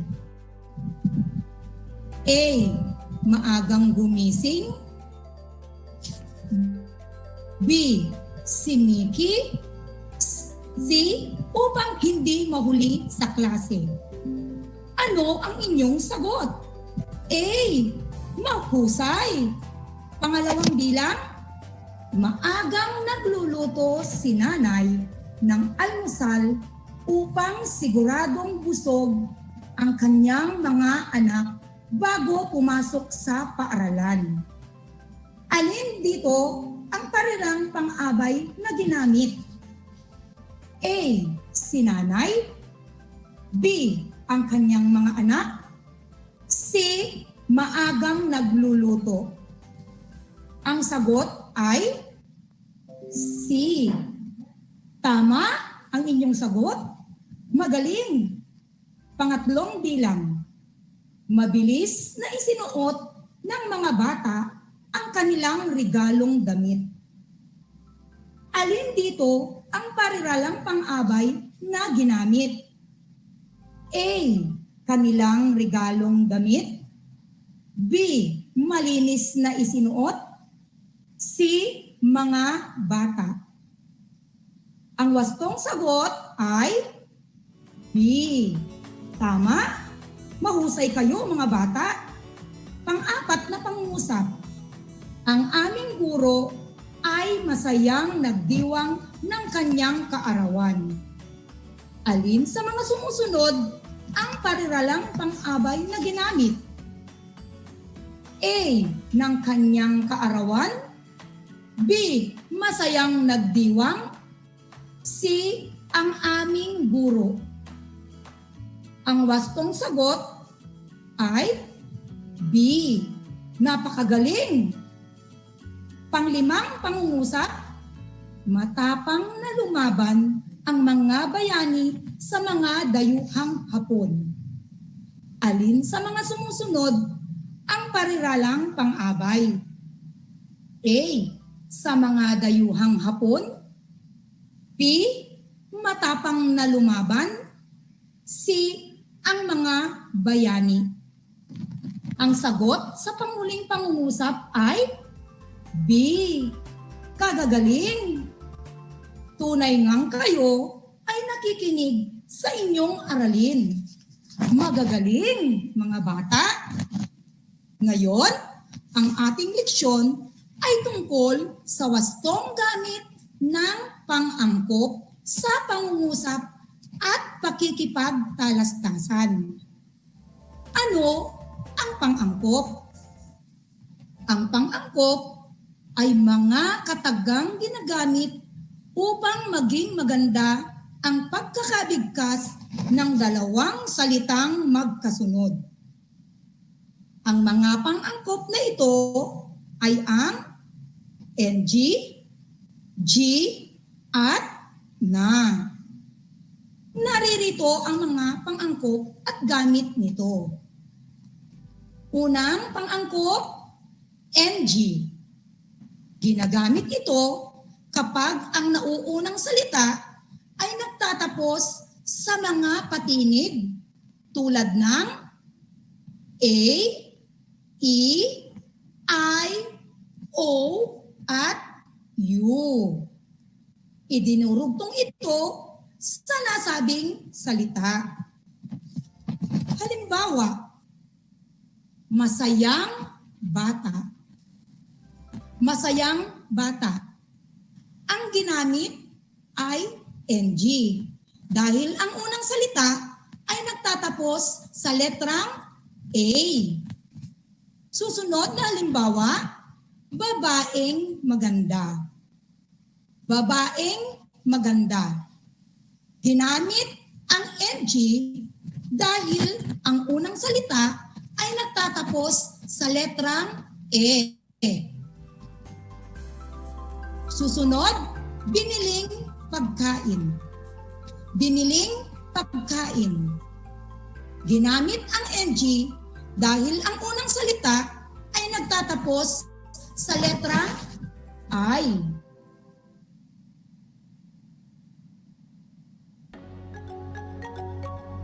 Susunod na halimbawa, asong amo.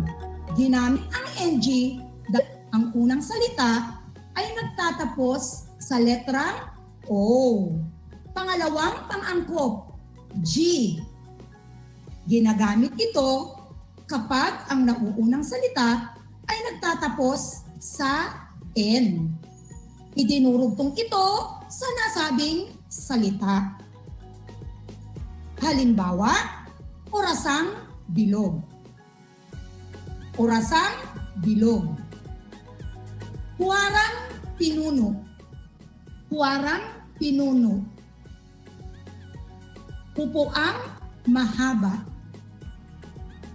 Pupuang mahaba. Tindahang maliit. Tindahang maliit. Ang mga salitang orasan, huwaran, upuan, tindahan, lahat sila ay nagtatapos sa letrang N.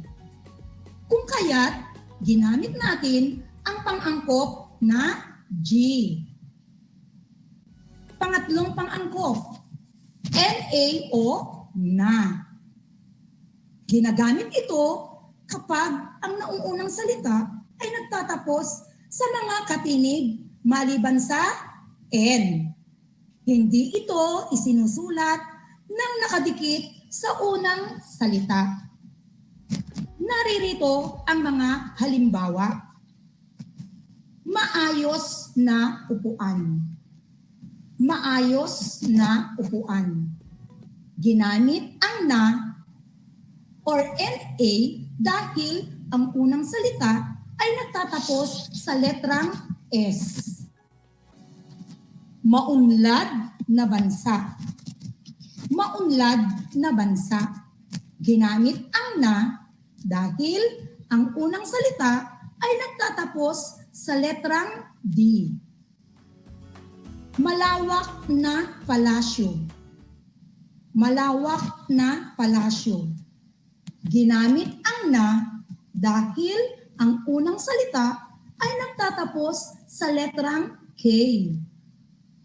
Tunay na dakila. Tunay na dakila. Ginamit ang na dahil ang unang salita ay nagtatapos sa letrang Y. Malalim na balon. Malalim na balon. Ginamit ang na dahil ang unang salita ay nagtatapos sa letra M. Madali lang unawain, di ba? Naririto ang mga halimbawa. Ginamit ang pang-angkop na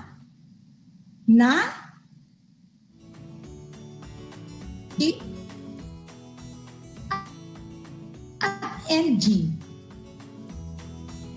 Bansa,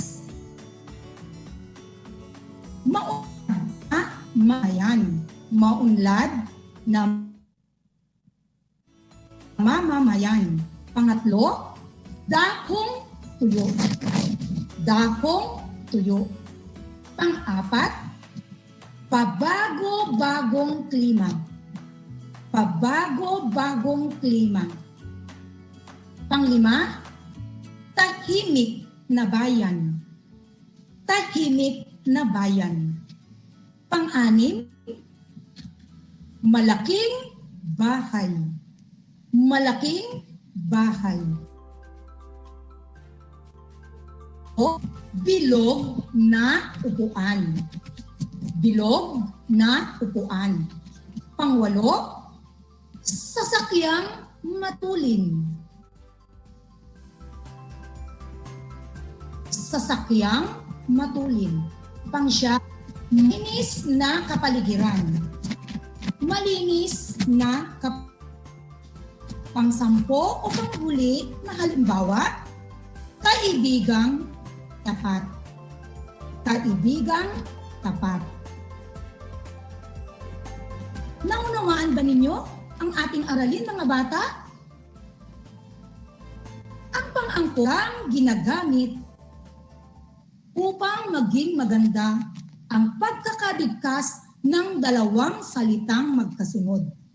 Ang mga pang-angkop na ito ay ang NG, G, at na.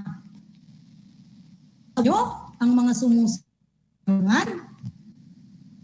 Unang tanong, anong pang-angkop ang ginagamit kung ang nauunang salita ay nagtatapos sa patinig tulad ng I, O, at U? Ang sagot ay NG. Tama.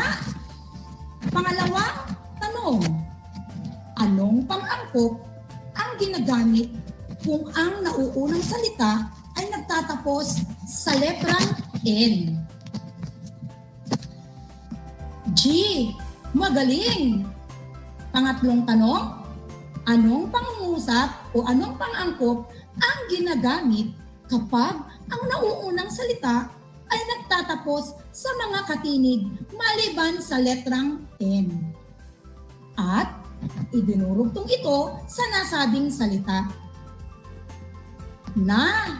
Napakagaling ninyo, mga bata. Tunay nga kayong mahusay na mag-aaral sa ika-4 na baitang. Mga bata, ilabas ang inyong learning activity sheet at sagutan ang pagsasanay 1. Babasahin ko ito ng 2 beses upang lubos ninyo itong maunawaan. Panuto, bilugan ang pang-angkop na G, at NG sa bawat pangungusap. Unang bilang, matalik na magkaibigan ang 2 mag-aaral. Matalik na magkaibigan ang 2 mag-aaral. Pangalawang pangungusap, masayang bumalik ang tatay sa kanyang mahal na pamilya. Masayang bumalik ang tatay sa kanyang mahal na pamilya. Pangatlo, kay sarap pagmasdan sa gabi ang mga bituing kumikislap. Kay sarap pagmasdan sa gabi ang mga bituing kumikislap. Pang-apat, ang babaeng maganda ay bituing marikit para sa kanya. Ang babaeng maganda ay bituing marikit para sa kanya. Panglimang pangungusap o panghuling pangungusap, mahusay na guro ang inilagay sa klaseng maingay. Mahusay na guro ang inilagay sa klaseng maingay. Para sa unang pangungusap, matalik na magkaibigan ang 2 mag-aaral. Ang sagot ay na. Magaling. Pangalawang pangungusap, masayang bumalik ang tatay sa kanyang mahal na pamilya. Ang tamang sagot ay NG. Tama? Mahusay. Ikatlong pangungusap, kay sarap pagmasdan sa gabi ang bituing kumikislap. Ang wastong sagot ay G. Magaling. Pang-4 na pangungusap, ang babaeng maganda ay bituing marikit para sa kanya? Ang sagot ay NG. Mahusay. Ang panghuling pangungusap. Mahusay na guro ang inilagay sa klaseng maingay. Ang tamang sagot ay magaling na bata. Ngayon, sagutan naman natin ang pangalawang pagsasanay. Panuto. Lagyan ng wastong pang-angkop ang bawat sumusunod na pares ng mga salita sa bawat bilang. Isulat ang tamang sagot sa patlang. Babasahin ko ito ng 2 beses. Unang bilang, malusog, aso. Orasan, bilog. Orasan, bilog. Pangatlo, makapal, aklat. Makapal, aklat. Pang-apat, bansa, maunlad. Bansa, maunlad. Pang-5, masunurin, bata. Masunurin, bata. Pang-6, lalaki, makisig. Lalaki, makisig. Pang-7, minimithi, kalayaan. Minimithi, kalayaan. Pang-8, tindahan, malaki. Tindahan, malaki. Pang-9, maunlad na bansa. Maunlad na bansa. Pang-10 o pang-huling bilang, babae, mabait. Babae, mabait. Sagutan na natin mga bata ang ating pagsasanay. Ang wastong sagot ay unang bilang, malusog na aso. Malusog na aso. Pangalawa, orasang bilog. Orasang bilog. Pangatlo, makapal na aklat. Makapal na aklat. Pang-apat, bansang maunlad. Bansang maunlad.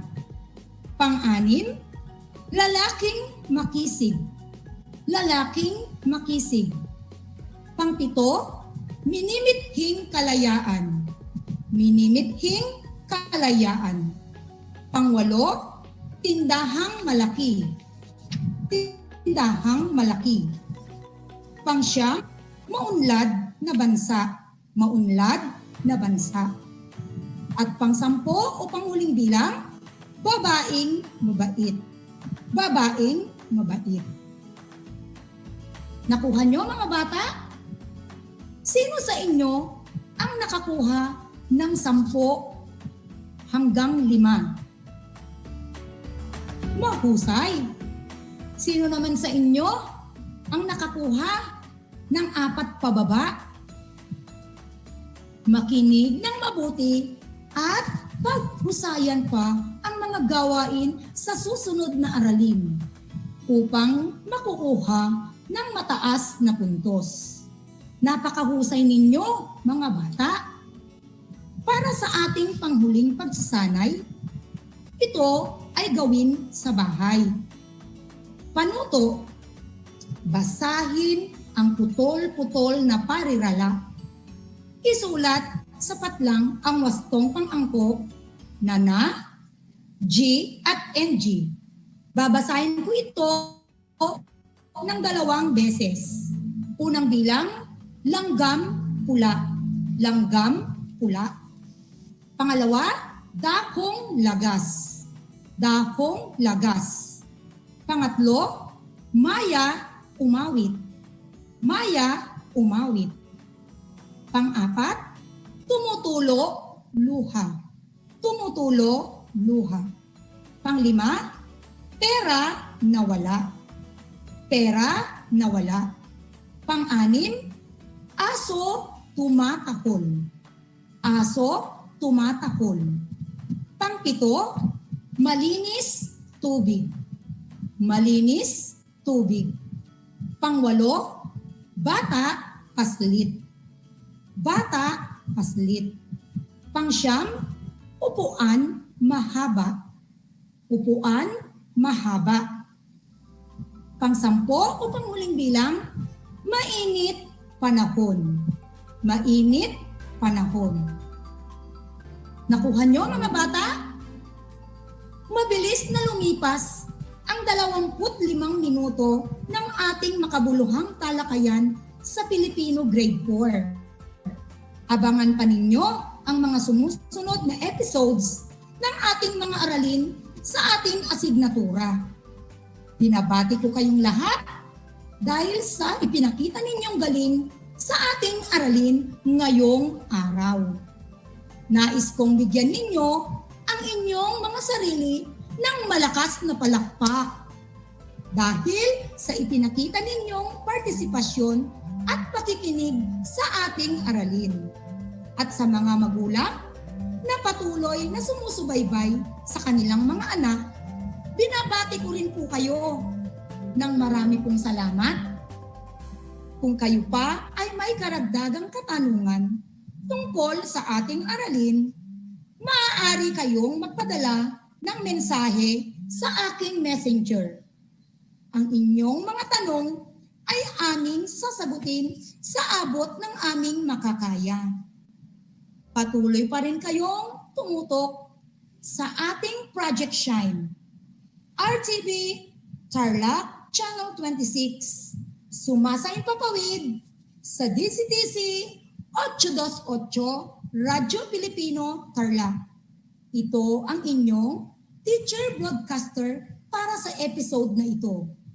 Teacher Marisa P. David na nagsasabing paraan ng edukasyon sa panahon ng pandemiko. Gawing dekalidad at kaaya-aya ang pagkatuto. Hanggang sa muli, paalam!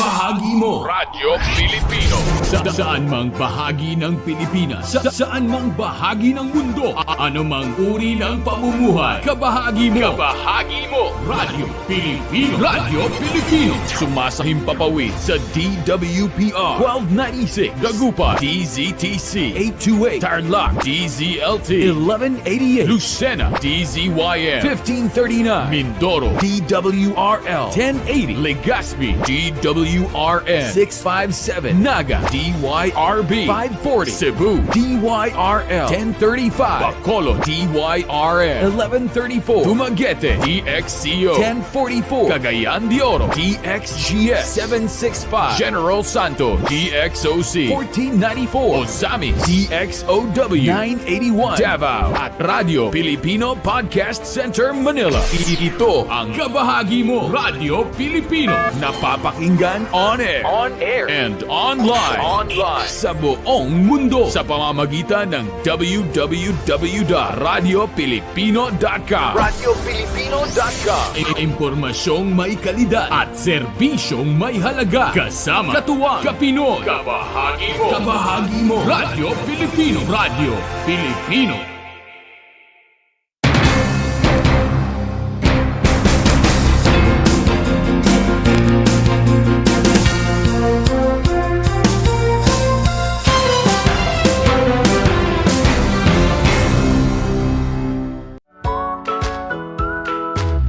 Good morning, grade 5 learners.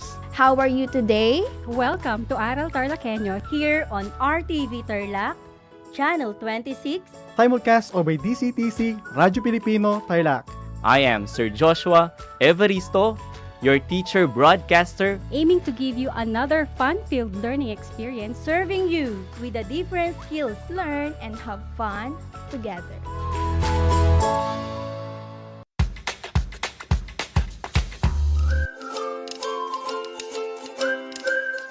Alam niyo ba na ang jeep ay ang pinakasikat na uri ng transportasyon sa Pilipinas? May nagsasabi na ang pangalang jeep ay hango sa salitang jeepy na ang ibig sabihin ay general purpose or government purpose na naglalarawan ng military jeep na ginamit noong World War II. Pagkatapos ng digmaan, iniwan na ng mga sundalong Amerikano ang libu-libong jeep sa kalsada ng Maynila. Ang matibay at makulay na jeepney nga raw ay truly mestizo dahil sa half local at half foreign na katangian nito. Alam nyo na, yan ang jeepney. Kumusta mga giliw kong tagapakinig? Nagbabalik ang inyong paaralang panghimpapawid. Aral TarlakHenyo sa RTV Tarlac, Channel 26 at sa bayang naririnig sa DZTC 828 Radyo Pilipino Tarlac. Tayo rin ay napapanood sa FB Live ng RTV Tarlac Channel 26. Sumasahimpapawid mula sa bayan ng Pura Tarlac, mula sa bayan ng San Clemente. Mula rito sa Purok Elementary School, Pura Tarlac. sa bayan ng Kapas Tarlac. Ako, ang inyong guro, na maghahatid sa inyo ng makabuluhang pagtalakay sa ating aralin.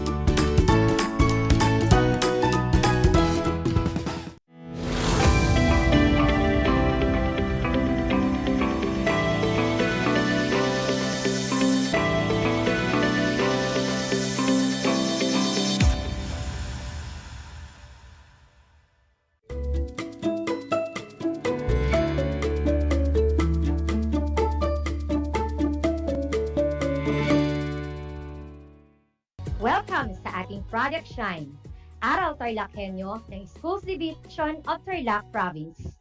Nakasalukuyang napapanood dito sa RTV Tarlac Channel 26 at sa bayang napapakinggan sa 828 AM DZTC Radyo Pilipino Tarlac. Magandang buhay, mabuting tao. Kumusta na kayo mga ginigiliw naming tagapakinig? Ang aking pagbati at paghanga sa inyong pagpapahalaga sa edukasyon at pagpupursiging matapos ito ng nagtatagumpay sa kabila ng hamon ng pandemya. Ako ang inyong guro sa edukasyon sa pagpapakatao sa ikalimang baitang, Ginang Maria Lourdes M. Opeña, sumasaimpapawid mula sa Mungkada, Tarlac. Nasasamahan at gagabayan ka sa pagkatuto. Most Essential Learning Competency na nakapagpapakita ng tunay na pagmamahal sa kapwa tulad ng pagkalinga at pagtulong sa kapwa. Natitiyak kong kayo ay handang-handa na sa ating bagong aralin. Mga anak, kayo ay inaasahang magiging alerto at listo sa anumang impormasyong magbibigay ng inspirasyon, pag-asa, at aral sa buhay na huhubog sa inyo sa pagiging mabuting tao. Mga anak, naaalala niyo pa ba ang ating nakaraang aralin? Ang kasagutan ni Miko ay tungkol sa pakikiisa sa pagdarasal para sa kabutihan ng lahat. Kung ang inyong sagot ay katulad ng naging kasagutan ni Miko, pagbati at paghanga sa inyong lahat. Mga anak, ako ay naghanda ng isang gawain patungkol sa ating nakaraang aralin.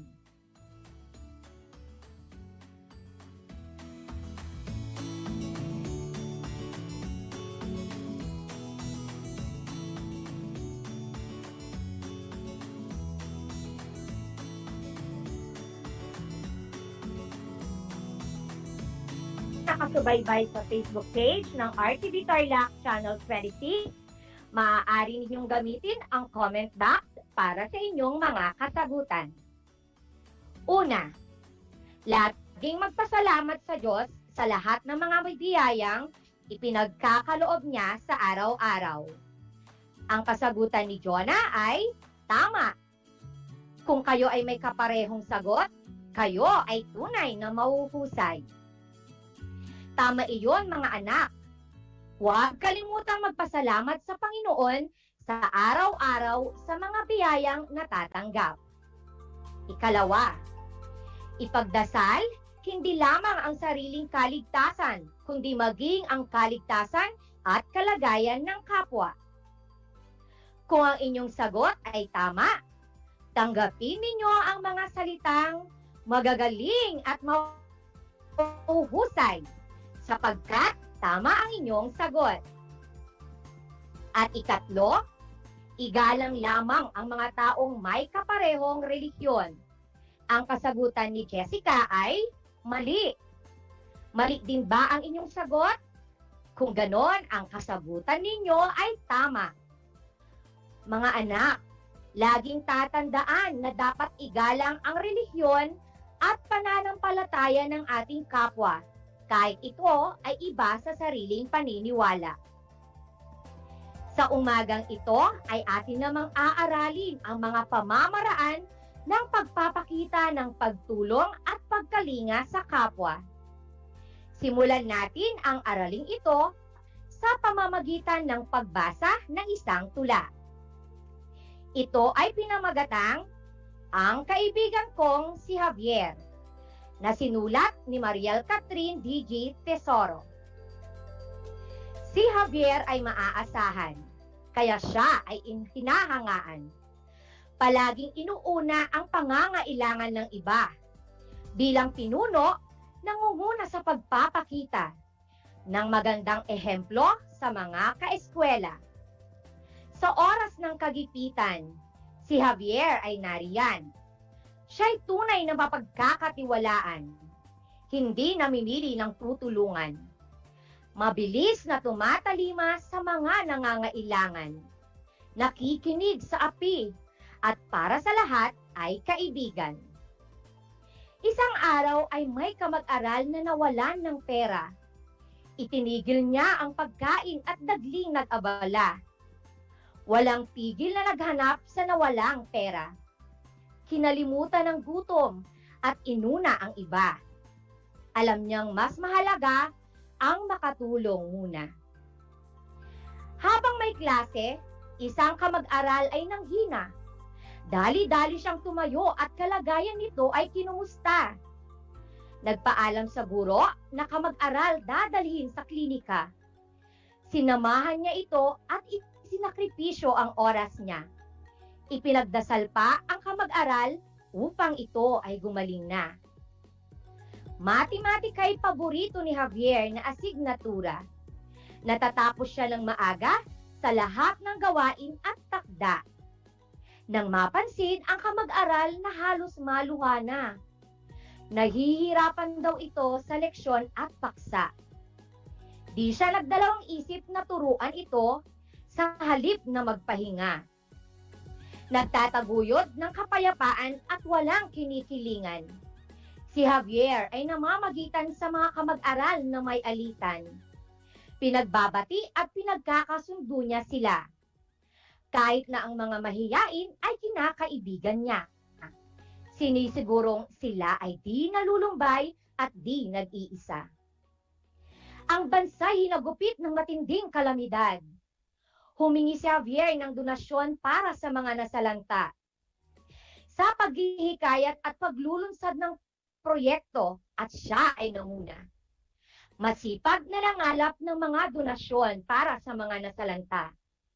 Mga kamag-aral ay nakipagtulungan at kanilang nakayanan ay dinala. Si Javier ay magandang halimbawang dapat tularan. Nagpapakita ng lubos na pagmamahal, pagmamalasakit at pagkakawanggawa sa kanino man. Inuuna ang iba kaysa sa pansariling kaunlaran. Naglilingkod sa abot ng makakaya at nangangalaga sa mga nangangailangan. Upa ang lahat ay magpakita ng kalinga sa kapwa, isinusulong ang pagkakaibigan. Mga anak, dapat bang tularan si Javier? Oo o hindi? Kung ang inyong sagot ay oo, tama ang inyong napiling sagot. Dapat tularan si Javier sapagkat siya ay huwarang batang Pilipino. Bakit dapat tularan si Javier? Ang sabi ni Rino, dapat tularan si Javier dahil siya ay maaasahan at matulungin sa mga kamag-aral at kaibigan. Rino, binabati kita sapagkat tama ang iyong sagot. Si Javier ay tunay ngang dapat tularan sapagkat siya ay laging maaasahan ng kanyang mga kamag-aral at kaibigan. Tinutulungan niya ang mga ito sa oras ng pangangailangan. Nabasa ko ang sagot ni Angel sa FB Live ng RTV Tarlac Channel 26. Ang sabi niya, dapat tularan si Javier dahil siya ay mapagmahal sa kapwa. May dagdag na sagot si Carla. Ang sabi niya, dapat tularan si Javier dahil siya ay mapagkawang gawa. Carla, tama ang iyong sagot. Tunay ngang mapagkawang gawa si Javier. Nangunguna siya sa mga paglulunsad ng mga proyekto na layuning tumulong sa kapwa. Mga anak, naway kayo ay maging tulad ni Javier na maaasahan, matulungin, mapagmahal, mapagmalasakit at mapagkawang gawa. Isa sa mga mahalagang turo at kautusan ng Panginoon ay ang pagmamahal sa ating kapwa. Ang pagmamahal na ito ay maipapakita sa pamamagitan ng pagkalinga at pagtulong. Paano nga ba maipapakita ang pagtulong at pagkalinga sa ating kapwa? Mga anak, sa pagtulong at pagkalinga sa ating kapwa, ay dapat tandaan ang kahulugan ng tulong at kalinga.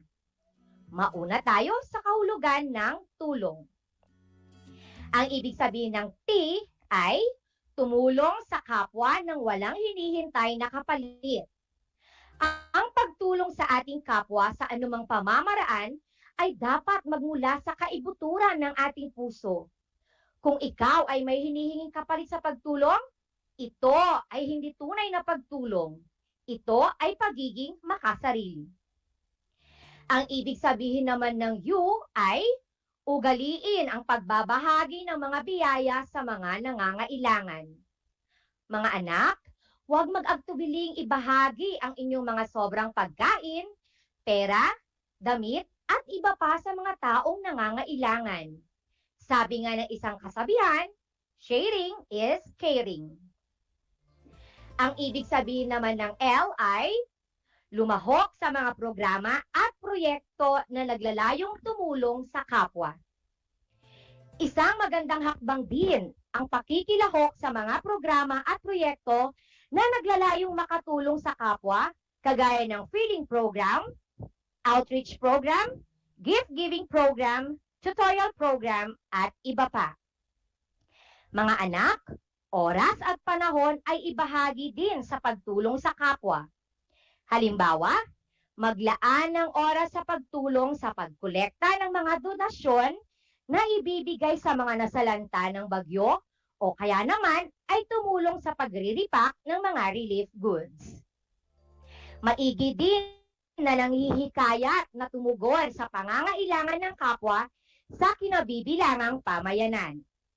Maigi namang hikayat ng mga kakilala, katulad ng mga kapamilya, kabarangay, kaibigan at kamag-aral na magbigay din ng tulong sa mga taong nakakaranas ng kahirapan. Kung mas marami ang mga taong tutulong, ay mas madaming tao ang matutulungan. Ang ibig sabihin naman ng G ay gamitin ang kakayahan at talento sa pagtulong sa kapwa. Halimbawa, napansin mo na ang kamag-aral mo ay nahihirapan sa inyong mga aralin. Sa mga ganitong sitwasyon, ay huwag mag-atubiling turuan ang iyong kamag-aral upang maunawaan niya ang inyong aralin. Narito naman ang kahulugan ng kalinga. Ang ibig sabihin ng K ay kusang loob na damayan ang kapwa sa oras ng kalungkutan. Ang ibig sabihin naman ng A ay alamin o kumustahin ang kalagayan ng kapwa, lalong-lalo na sa oras ng sakuna. Ang L naman ay nangangahulugang laging unahin ang paggawa ng kabutihan. Siyempre, ipagdasal ang pagbuti ng kalagayan ng kapwa. Ang ibig sabihin naman ng N ay nangunguna sa paglunsad ng mga programa at proyekto para sa kabutihan ng kapwa. Mga anak, galangin din ang karapatan at paniniwala ng kapwa. At ang panghuli, ang A, ay nangangahulugang alagaan ang sarili at kapwa. Ang sabi nga sa Biblia ay, at huwag nating kaligtaan ang paggawa ng mabuti at ang pagtulong sa kapwa, sapagkat iyan ang alay na kinalulugdan ng Diyos. Mga anak, tandaan ang mga sumusunod na mahalagang konsepto ng ating aralin. Una, ang pagpapakita ng pagkalinga at pagtulong sa kapwa ay nagpapakita ng tunay na pagmamahal hindi lang sa iba, pati na rin sa poong may kapal. Ikalawa, ang pagkalinga at pagtulong sa ating kapwa ay isang magandang katangian na dapat nating taglayin. Ito ay daan upang makabuo tayo ng magandang relasyon o samahan sa mga taong nasa paligid natin. Ikatlo, ang pagtulong at pagkalinga sa kapwa ay dapat bukal sa kalooban at walang hinihintay na anumang kapalit. At ikaapat, bilang bahagi ng lipunan, ang pagtulong natin sa kapwa ay isa sa mga tungkulin na dapat nating gampanan. Isang talakayan na naman ang malapit ng matapos. Ako ay masayang-masaya sa ipinapakita ninyong aktibong pakikibahagi sa ating aralin ngayong araw. Higit sa lahat, ang inyong pagmamahal sa edukasyon. Ipagpatuloy ang kagandahang asal sapagkat ito ay hakbang tungo sa katuparan ng inyong pangarap sa hinaharap. Sa puntong ito, nais kong malaman kung mayroon ba kayong natutunan sa ating aralin sa araw na ito. Sa mga mag-aaral na nakikinig sa 828 AM, TZTC Radyo Pilipino Tarlac, kumuha ng isang kapirasong papel.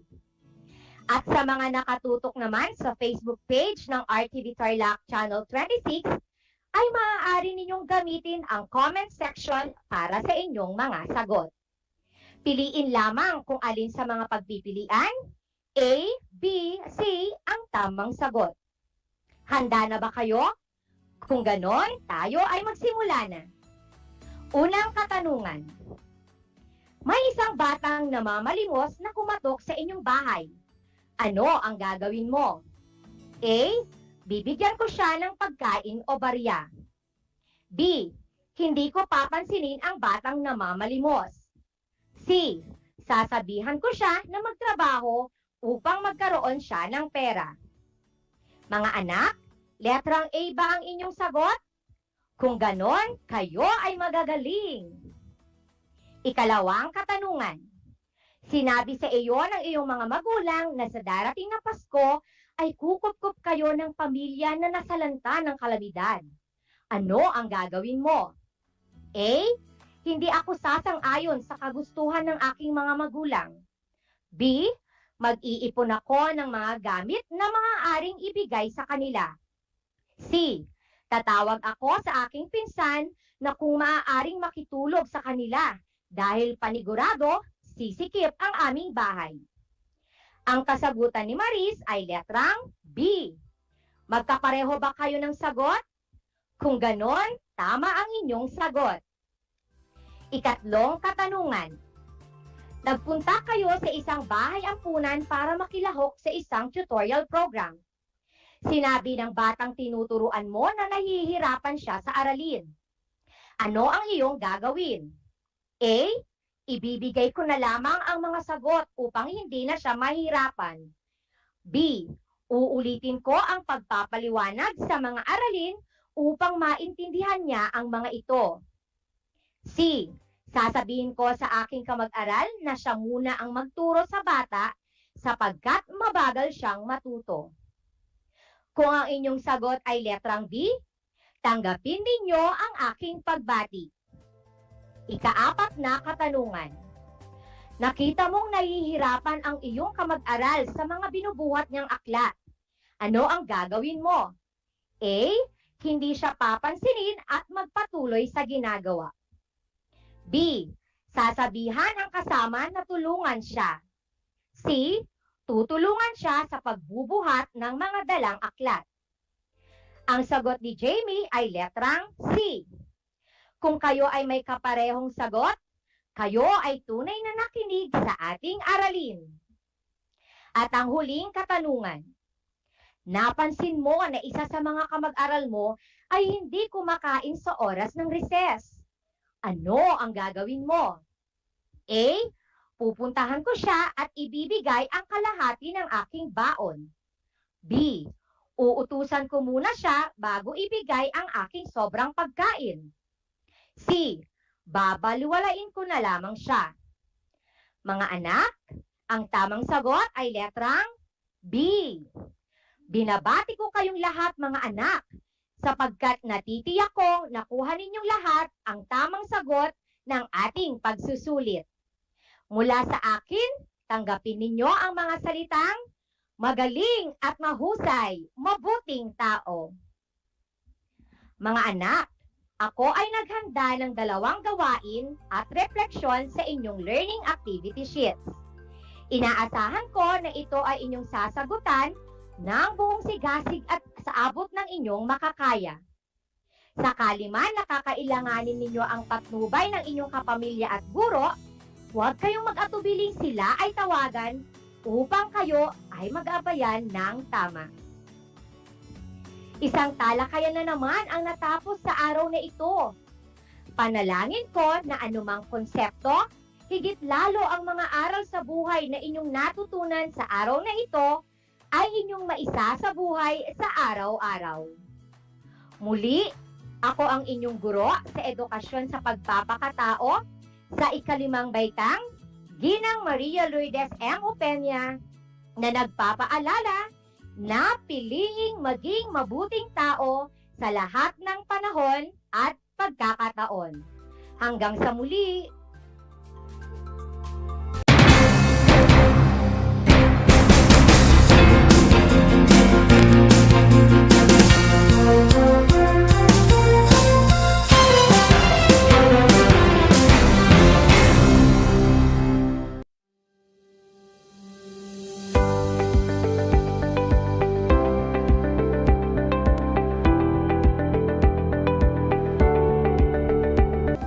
Ang dagdag na 2 taon sa high school ay malaking bahagi ng programang K-12 sa ating bansa. Pinag-aralan ng mabuti ng Kagawaran ng Edukasyon o DEPED ang nilalaman at paraan ng pagkatuto sa 2 taong ito na tinatawag ngayong senior high school. Sa pamamagitan ng senior high school, tinitiyak ng DEPED ang kalidad ng edukasyon na may malinaw na patutunguhan anuman ang iyong pag-aralan. May 15 core, 7 applied at 9 na specialized subjects ang senior high school. Sa kabuuan, may 31 subjects ang senior high school. Katumbas ito ng 4 na semestre na may 2 quarter bawat semestre. Ang mga paksa sa bawat aralin ay mahalaga upang maihanda ang mga mag-aaral sa 4 na curriculum exit gaya ng kolehiyo, trabaho, middle-level skills development at negosyo. Kahit anong track ang piliin ng isang mag-aaral, maaari siyang magpatuloy sa alinman sa 4 na posibleng curriculum exit. Mayroong 4 na track ang senior high school. 1. Academic track. 2. Technical Vocational Livelihood track. 3. Arts and Design track. At 4. Sports track. Ang senior high school academic track. Upang makatugon sa mabilis na pagbabago ng ating panahon, tinitiyak ng senior high school program na handa ang mga magsisipagtapos dito sa mga hamon ng pagbabago. Sa academic track, ang mga nagsipagtapos ay maaaring makapagpatuloy ng pag-aaral sa kolehiyo, mag-aral ng mas mataas na mga kasanayan o middle-level skills, magtrabaho o magnegosyo. 4 na strand ang maaari nilang pagpilian sa academic track. 1. Accountancy, Business and Management o ABM strand. 2. Science, Technology, Engineering and Mathematics o STEM strand. 3. Humanities and Social Science or HUMS strand. At 4. General Academic strand o GAS. Ang ABM strand ay para sa mga mag-aaral na nais kumuha ng kurso sa kolehiyo, kaugnay ng finance, business, o accounting. Ang STEM strand ay para naman sa mga mag-aaral na may kakayahan o interes sa science, technology, engineering at mathematics.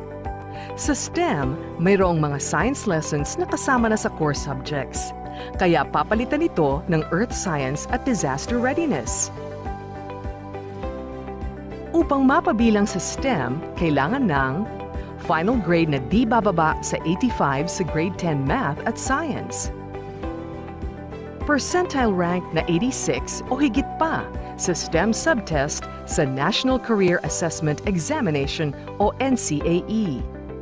Kung walang NCAE, maaaring makipag-ugnayan sa paaralang nais ninyo hinggil sa mga requirements. Ang HUMS strand ay para sa mga estudyanteng nais kumuha ng mga kursong kaugnay ng social sciences at humanities tulad ng journalism, communication arts, liberal arts, education, sociology, psychology, at iba pa. Ang General Academic strand ay para sa mga mag-aaral na nais maging bukas sa mga options o electives mula sa iba't ibang tracks tulad ng academic, TVL, sports, at arts and design. Narito ang mga specialized subjects sa ilalim ng academic track. A. ABM strand. Applied Economics, Business Ethics and Social Responsibility. Fundamentals of Accountancy, Business and Management. Business Math. Business Finance. Organization and Management. Principles of Marketing. B. STEM strand. Pre-Calculus. Basic Calculus. General Biology. General Physics. General Chemistry. Earth Science. Disaster Readiness and Risk Reduction. C. HUMS strand.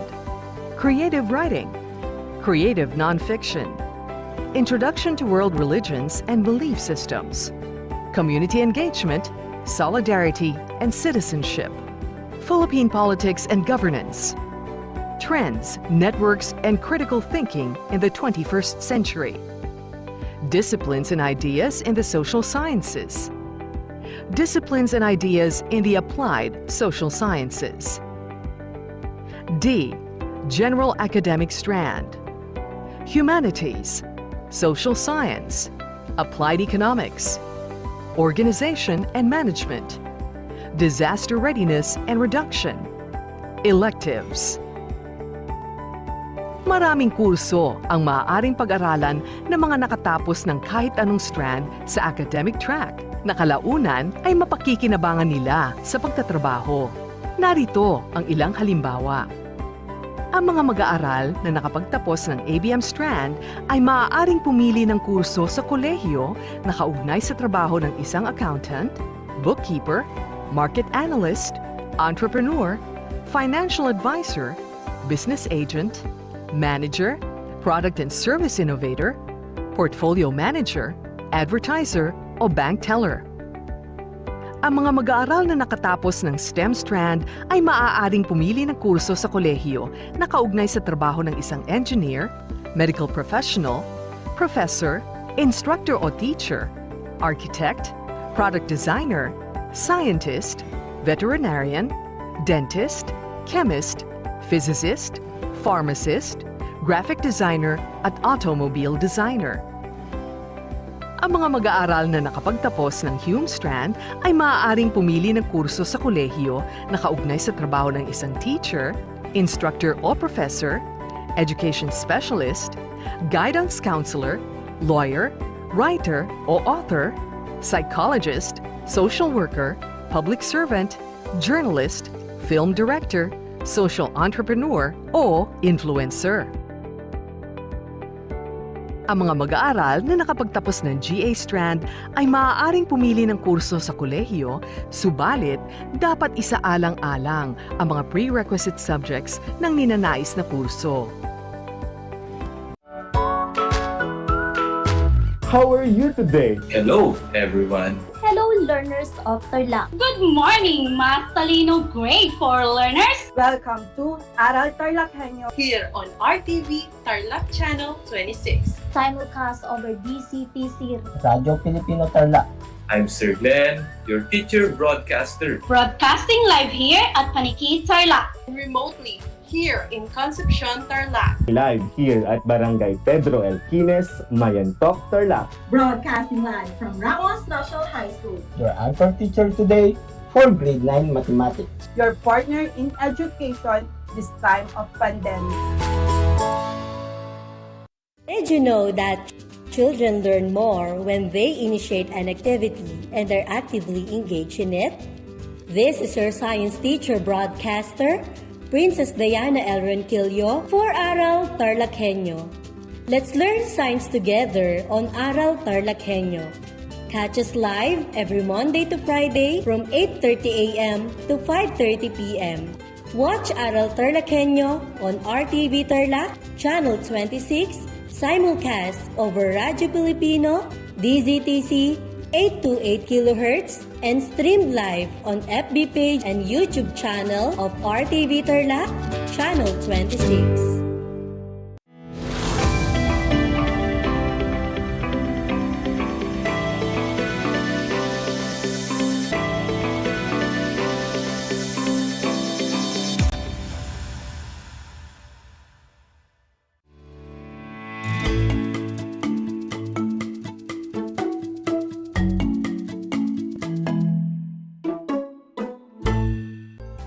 Good morning, my dear science kids. Today is another day, another blessing, and another opportunity to learn something new. Welcome to Aral TarlakHenyo here on RTV Tarlac, Channel 26. Simulcast over DCTC 828 Radyo Pilipino Tarlac. We are also seen via Converge Cable TV Channel 100. Broadcasting live here at Ramos Tarlac, this is Ma'am Elenita Binool, your teacher broadcaster for Science Grade 5. How are you today, kids? Well, I hope everyone is doing great. As we start the day with a happy and full learning in the world of science. This is the perfect time for you to prepare the following. Be sure to have all the necessary things that you will be needed, such as your pen, paper, modules, and textbook in Science 5, before we proceed in our discussion. If you have questions or clarifications regarding our lesson today, just type your message to our comment section if you're watching our Facebook Live. Before we proceed, let me just remind you of the competency for the week. The learning competency of our lesson is to describe how rocks turn into soil. Furthermore, our lesson for today is intended to help you define weathering and identify the different types of weathering. If you have Science 5 textbook like in the screen, you may now open and turn it on page 154. For your modules, it should be Quarter 4, Module 1, about how rocks turn into soil.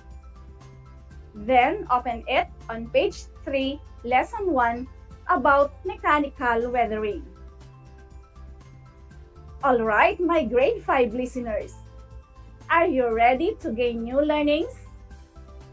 Fantastic! Be prepared as we are about to start our lesson. But first, let us have a review on your previous topic. Can you tell what was your past lesson? Right, kids? You have learned the kinds of rocks. At this point, kindly get your activity notebook and pen, for you will answer the activity to freshen up the topic last episode. Here is the direction. Thumbs up or thumbs down.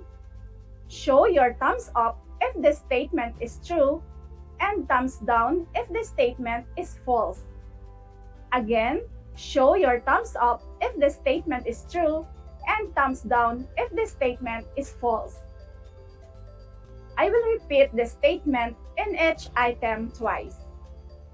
You will have 5 seconds to answer every item. And for those watching via Facebook Live, you may type your answer in the chat box. Are you ready?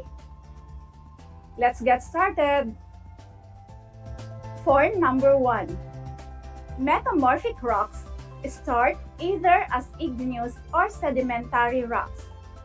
It is formed from high temperature and pressure. I repeat, metamorphic rocks start either as igneous or sedimentary rocks.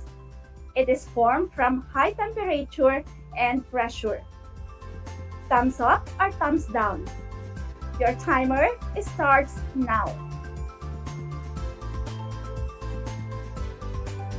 Time is up. What is the answer?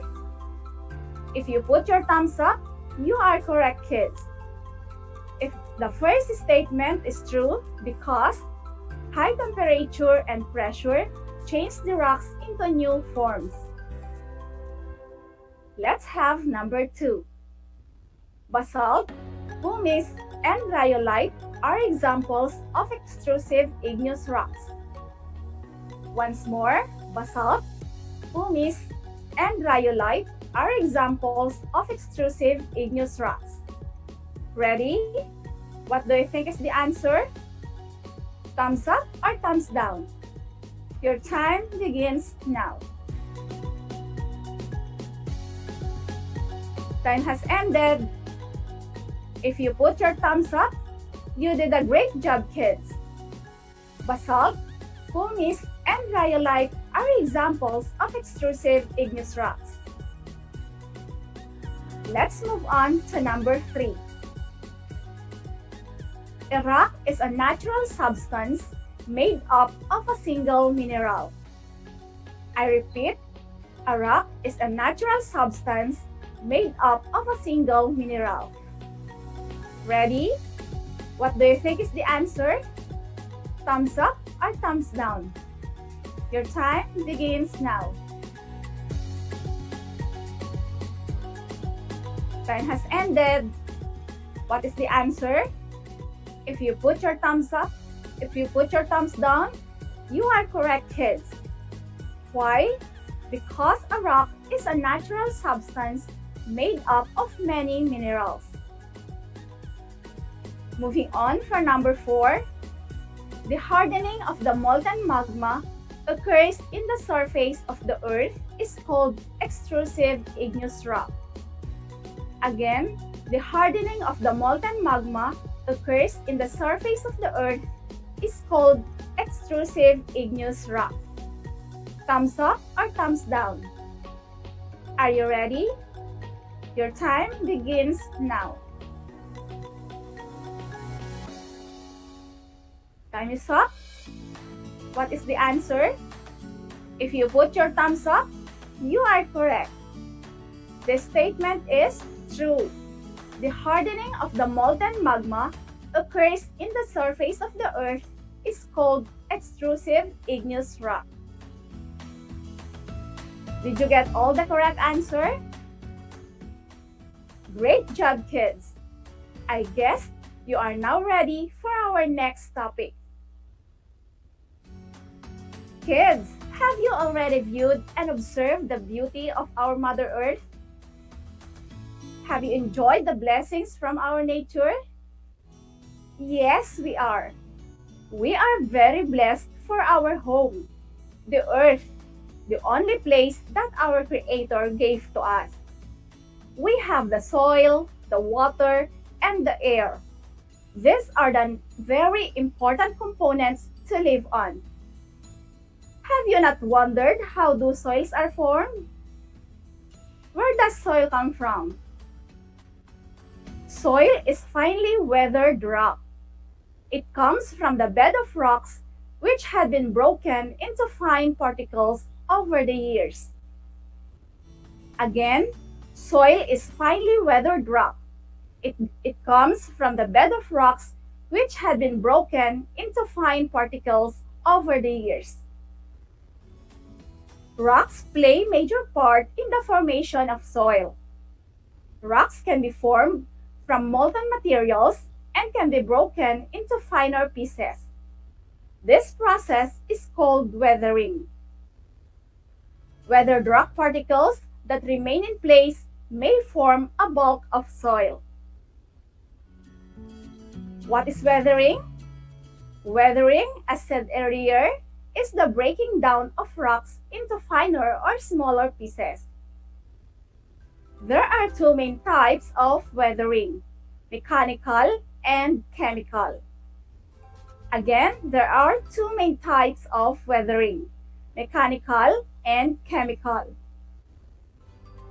Mechanical weathering is the breaking down of rocks into different shapes and smaller pieces. But the chemical components of the rocks are not changed.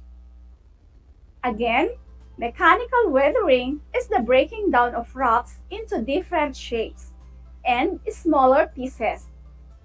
But the chemical components of the rocks are not changed. Mechanical weathering is also called physical weathering. There are several causes of mechanical weathering, and each process results in the rocks to break apart. Here are the following agents of mechanical weathering. 1. We have gravity. 2. People. 3. Plants. 4. Animals. 5. Temperature. 6. Abrasion. 7. Exfoliation. And 8. Frost wedging. Now, let us study how does weathering take place and how these agents become factors of weathering of rocks. The first one is gravity. Gravity plays a significant role in the physical weathering of rocks. Gravity is the most powerful force behind erosion. It causes chunks of rock to fall from mountains. For example, when a boulder or big rock rolls down a slope of a mountain, it causes an abrasive action against other rocks, producing smaller pieces. As the boulder hits the base of the hill, the impact can break the rock into several fragments. For the next picture, can you name who they are and what are they doing? Very good, kids. Picture of men building roads and constructing big buildings. People are very important agents of weathering. They break rocks in building roads and in construction of buildings. Also, people dig rocks like adobe for fences and houses. Humans contribute much to weathering. And people are perhaps the most destructive agents of weathering of the rocks. Why? People have excavated and leveled mountains and hills in the name of development for housing, quarrying, tunneling, digging, and mining, using tools, machines, and explosives. The other agents of weathering is plants. Plants can cause physical weathering of the rocks on which they grow. Roots enter cracks and crevices in the rocks. When they grow, they exert pressure on the rocks, causing them to break. Next is animals. Activities of some animals may also expose rocks on the surface of the soil. Can you name some animals that contribute to weathering, kids? You are correct. Pigs are some example. They loosen the soil with their snouts. What else, my dear science kids? Great answers. Earthworms, frogs, and termites which burrow and live underground. When rocks are exposed to the different elements in the environment, such as heat, cold, or water, they break into smaller pieces. Aside from the gravity, human activities, plants, and animals, other factors that contribute to mechanical weathering include temperature.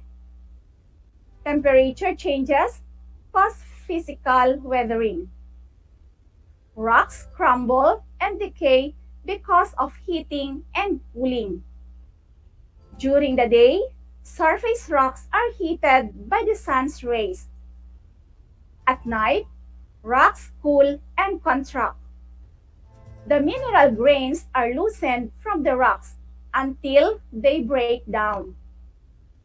Physical weathering or mechanical weathering happens when a rock is exposed to a changing temperature and weather conditions. Next is abrasion. Abrasion is a major mechanical physical weathering process. Abrasion is the process of friction caused by rubbing away of materials. Abrasion or breaking up of rocks occurs when rocks collide against each other, while they are transported by water, glacial ice, wind, or gravitational force. Flowing water is the primary medium of abrasion, and it produces the rounded shape of fluvial or coastal sediments. Another significant process of mechanical weathering is exfoliation. Have you heard about exfoliation, kids? Exfoliation is the peeling off of the parallel layers of a rock surface. On a large scale, this process forms rounded rock formations called exfoliation domes. Exfoliation domes develop after a massive rock formation becomes exposed. When it is exposed, large cracks or joints form along weak points in the rock. And the last agents of mechanical weathering is the frost wedging. Frost wedging is a form of weathering that involves repeated freezing and thawing of water in areas with extremely cold weather. As water seeps into rock cracks and crevices, cold temperatures can cause the water to freeze, resulting in ice deposits that expand and exert pressure on the rock. According to Missouri State University, frost wedging is the most abundant form of mechanical weathering. When frost wedging occurs on mountainous slopes, it can cause a geographical feature called a talus. Talus slope is a slope of loosened gravel at the base of the mountain or cliff. That is the result of frost wedging, breaking loose pieces of bedrock from above. So, there you have it, kids. Is everything clear? That's great. For you to fully understand the lesson that I have discussed, let us answer a short activity. Are you ready, children? Listen carefully as I will read the direction. Read, understand, and complete the sentences below. Choose your answer for each item from the words inside the box, like mechanical weathering, abrasion, weathering, soil, and exfoliation. Again, read, understand, and complete the sentences below. Choose your answer for each item from the words inside the box. Alright, I will give you 5 seconds to answer each item. For number 1, it is the breaking down of rocks into different shapes and smaller pieces. But the chemical components of the rocks are not changed. Again, it is the breaking down of rocks into different shapes and smaller pieces.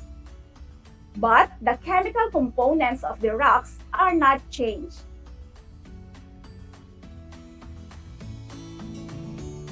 What is the correct answer? Very good, kids. The answer is mechanical weathering. Mechanical weathering is the breaking down of rocks into different shapes and smaller pieces. But the chemical components of the rocks are not changed.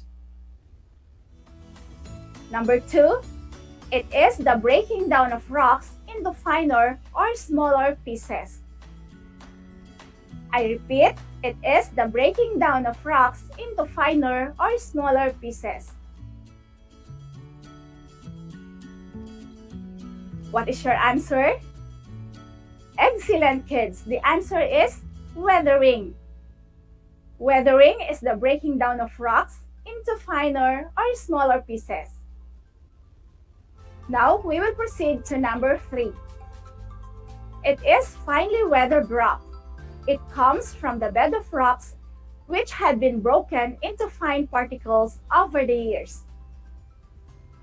Once more, it is finely weathered rock. It comes from the bed of rocks which had been broken into fine particles over the years. What is the answer? You're right. Soil is the correct answer. Soil is finely weathered rock. It comes from the bed of rocks which had been broken into fine particles over the years.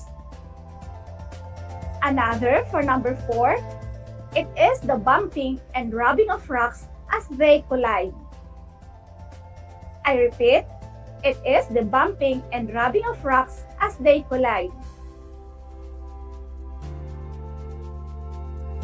What is your answer?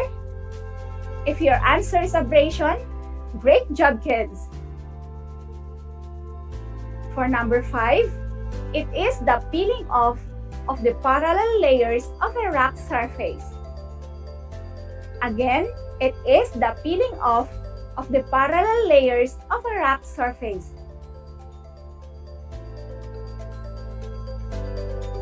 What do you think is the answer, kids?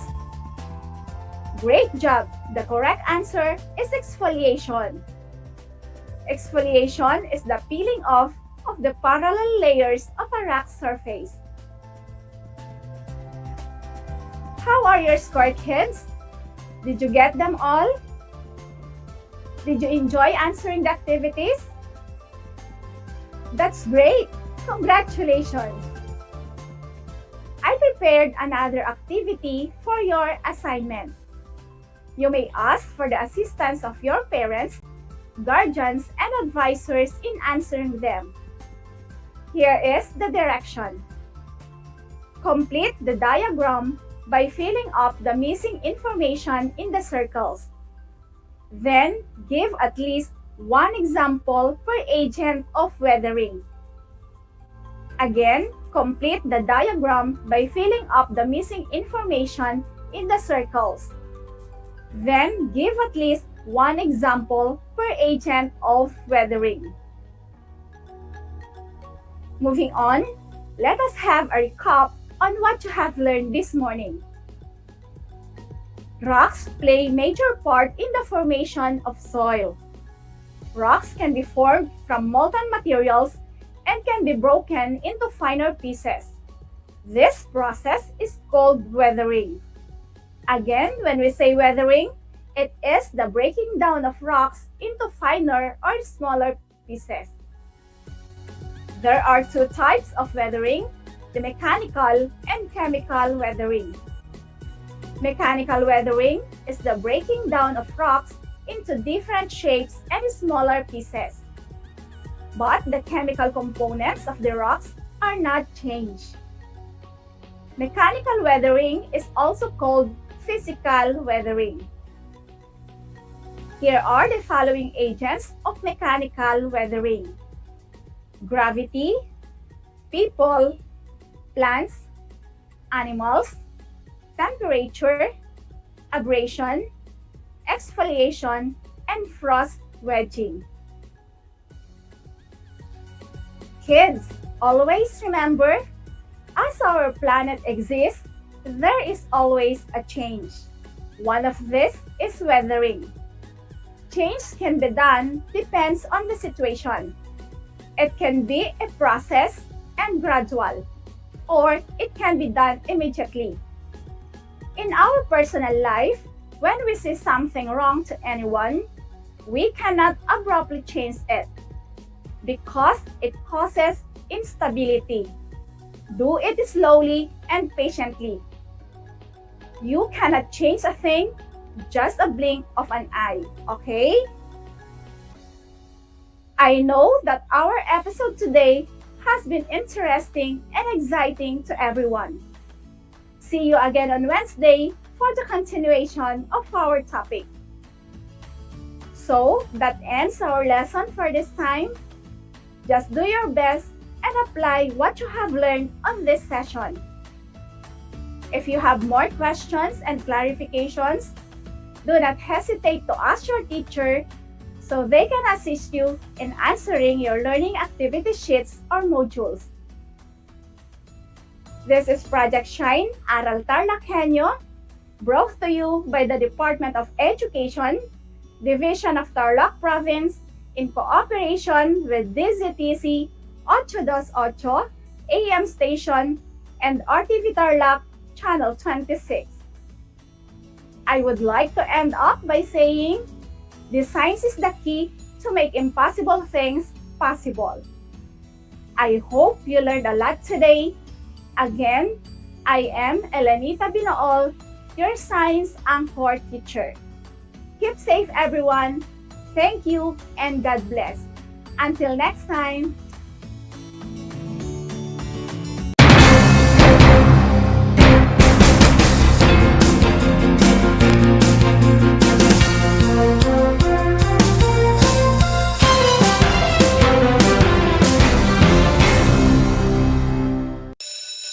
Gutom ka ba sa impormasyon?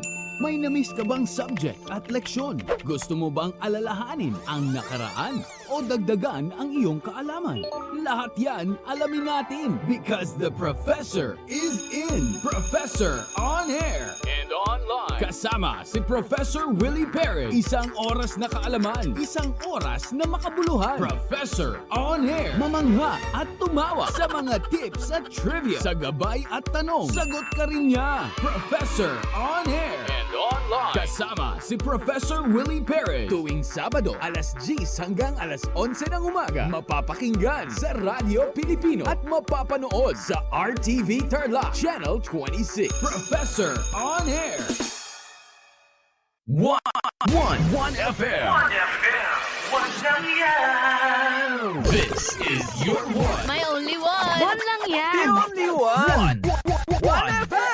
96.1 Tarlac, 98.3 Lucena, 88.3 Legazpi, 96.1 Surigao, 95.9 Butuan, 92.1 Mindoro, 96.7 Tacloban, 99.3 Baler, 95.1 Puerto Princesa, Palawan. This is your one. Your only one. Your only one. 1 FM. 1 FM. Your only one FM. 1 FM.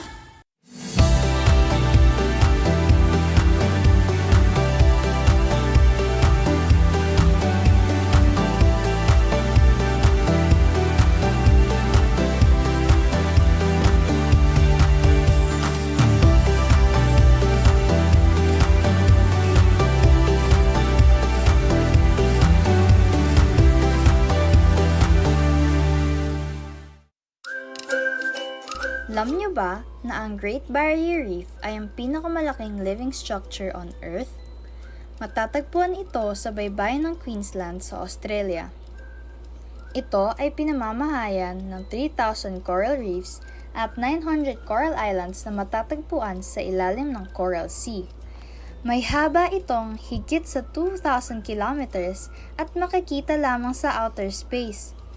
Ngunit, dahil sa fragile coral colony nito, unti-unti na itong nasisira sa paglipas ng panahon at dulot na rin ng climate change, polusyon at man-made disasters. Alam nyo na, yan ang Great Barrier Reef.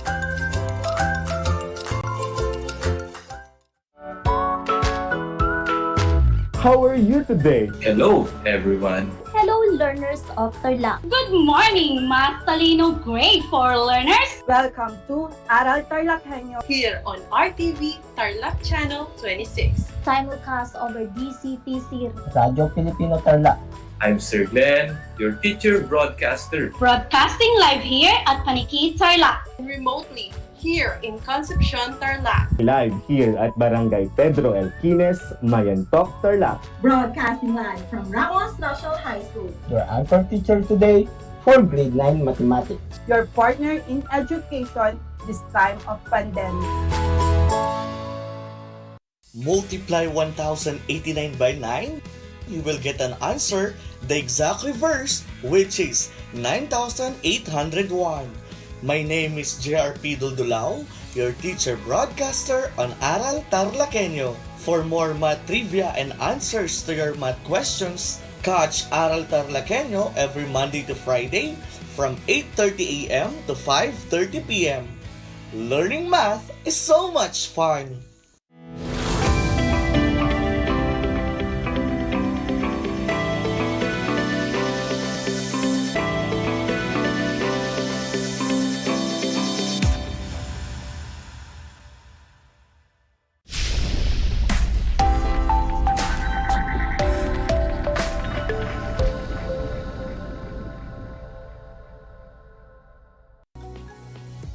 Good morning, everyone. Good morning, my dear grade 5 learners. Welcome to Aral TarlakHenyo here on RTV Tarlac Channel 26 and Channel 100 of Converge Cable TV. Simulcast over DCTC 828 Radyo Pilipino Tarlac. I am Teacher Raymar Bacnis Pedroche, your teacher broadcaster for Mathematics Grade 5. Broadcasting live from Pilpila Elementary School, Santa Ignacia, Tarlac. We are now on Quarter 4, Week 2, and today we will be discussing about visualizing volume of a cube and rectangular prism and naming the appropriate unit of measure used for measuring the volume of a cube and rectangular prism. I am sure you are excited for another 25 minutes of exciting and fun-filled learning in mathematics. So I want you to find your comfortable place so that you can listen properly and attentively. Prepare your pencil or ball pen, your notebook and paper, and your water bottle beside you to be hydrated. Are you ready? Last time with teacher Jose Jasper Ian, we talked about the area of circle, and with teacher Eunice on solving routine and non-routine word problem involving area of a circle. Here's my question. What is the formula in finding the area of a circle? Can you recall? Great! You are correct. Area is equal to pi times r squared. To measure your learning of the previous lesson, let's have a 3-item review. In this activity, all you have to do is to listen to every question carefully. Find the area of the circle and write it on your answer sheets. And if you are watching live on Facebook, please feel free to comment your answer. Are you ready? Number 1. Find the area of a circle with a radius of 20 centimeters. Use 3.14 as the value of pi. I will give you 10 seconds to answer. Timer starts now.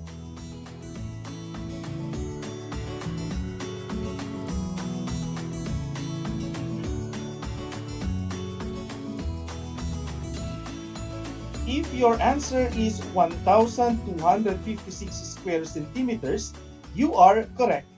The solution, and for number 2, find the area of a circle with a diameter of 10 meters.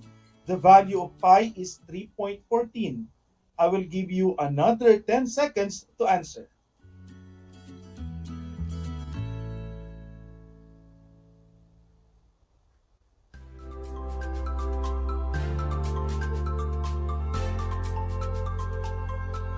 Time's up.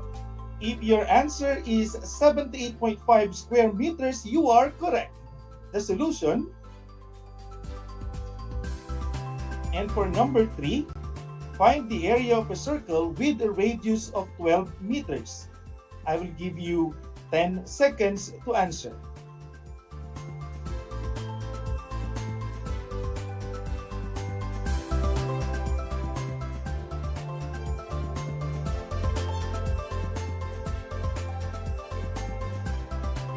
Time is up. If your answer is 452.16 square meters, you are correct. The solution, great job, grade 5 learners. You really mastered your lesson with teacher Jasper Ian and teacher Eunice last week. Now we are ready to take our new lesson. We will visualize the volume of a cube and rectangular prism. But before we start, I am sure you love to play toys. What toys do you have at home? Do you share your toys with your sisters or your brothers? How about to your friend? Do you share your toys with them? Why is it important to share things to other people? Yes, sharing things or blessing to other people feels great. Remember that sharing is caring. Do you know how to play the Rubik's Cube? Do you know that the total number of small cubes in Rubik's Cube is called volume? But before we visualize what is volume, let us get to know first its dimension. This is a line segment. It consists of one dimension, which is the length. To measure this line segment, we measure its length. For example, the length of this line segment is 1 unit. If we are to add another dimension, it will look like this. This is a square. It consists of 2 dimensions, the length and the width. For example, the length is 1 unit and the width is also 1 unit. Because this is a square, its sides are all equal. What do you call the number of square units in a region? Yes, you are correct. We call it area. Area is the number of square units in a region. Since the square has the same length and width, thus area is equal to side times side. The length is 1 unit and the width is also 1 unit. Multiply them, so the area is 1 square unit. If we are to add another dimension to square, which is the height, then it becomes a solid figure that looks like this. This is a cube. Cube consists of 3 dimensions, the length, width, and height. As you can see, the measurement of the length, width, and height are all equal because it is a cube. If we multiply the length, width, and height, which is 1 unit, 1 unit, and 1 unit respectively, the answer is 1 cubic unit, and that is the volume of the cube. Then, what is a volume? Volume is the number of cubic units needed to fill the shape. Volume is 3-dimensional or 3D, composed of the area of the base, length, and the width, times the height. So the unit is always in a cubic meter, cubic decimeter, cubic centimeter, or cubic millimeter. Do you know that we can also visualize the volume of a cube and a rectangular prism through, first, using more units to fill the container, like the use of marbles, pebbles, rice grains, and seeds and sand. This is what we call non-standard unit. Non-standard unit do not give consistent and accurate measure of the volume of a container. Any unit or item that isn't a standard metric or customary unit which can be used to measure something. Examples, the number of rice grains inside the cubical container and the number of or the amount of water in the swimming pool is their volume. Another is using the standard unit to find the volume of a space figure. Count the number of cubic units needed to fill the space. Standard units are consistent and accurate. Cubic units can be defined as the unit used to measure the volume. The volume of 1 cube is 1 cubic centimeter, in which it measures 1 centimeter wide, 1 centimeter long, and 1 centimeter high. Cubic centimeter is the unit used to measure the volume. Consider the Rubik's Cube as an example to visualize the volume of a cube. This is the first layer of the Rubik's Cube. How many units does it have? Yes, 9 cubic units. Let's have the second layer. How many cubic units does it have? Yes, another 9 cubic units. Let's now have the third layer. How many cubic units does it have? Yes, another 9 cubic units. Let's now add the number of cubic units the 3 layers have. 9 cubic units plus 9 cubic units plus 9 cubic units. The total is 27 cubic units. So the volume of the Rubik's Cube is the total number of cubic units that can fit to it. We can conclude that the volume of Rubik's Cube is 27 cubic unit.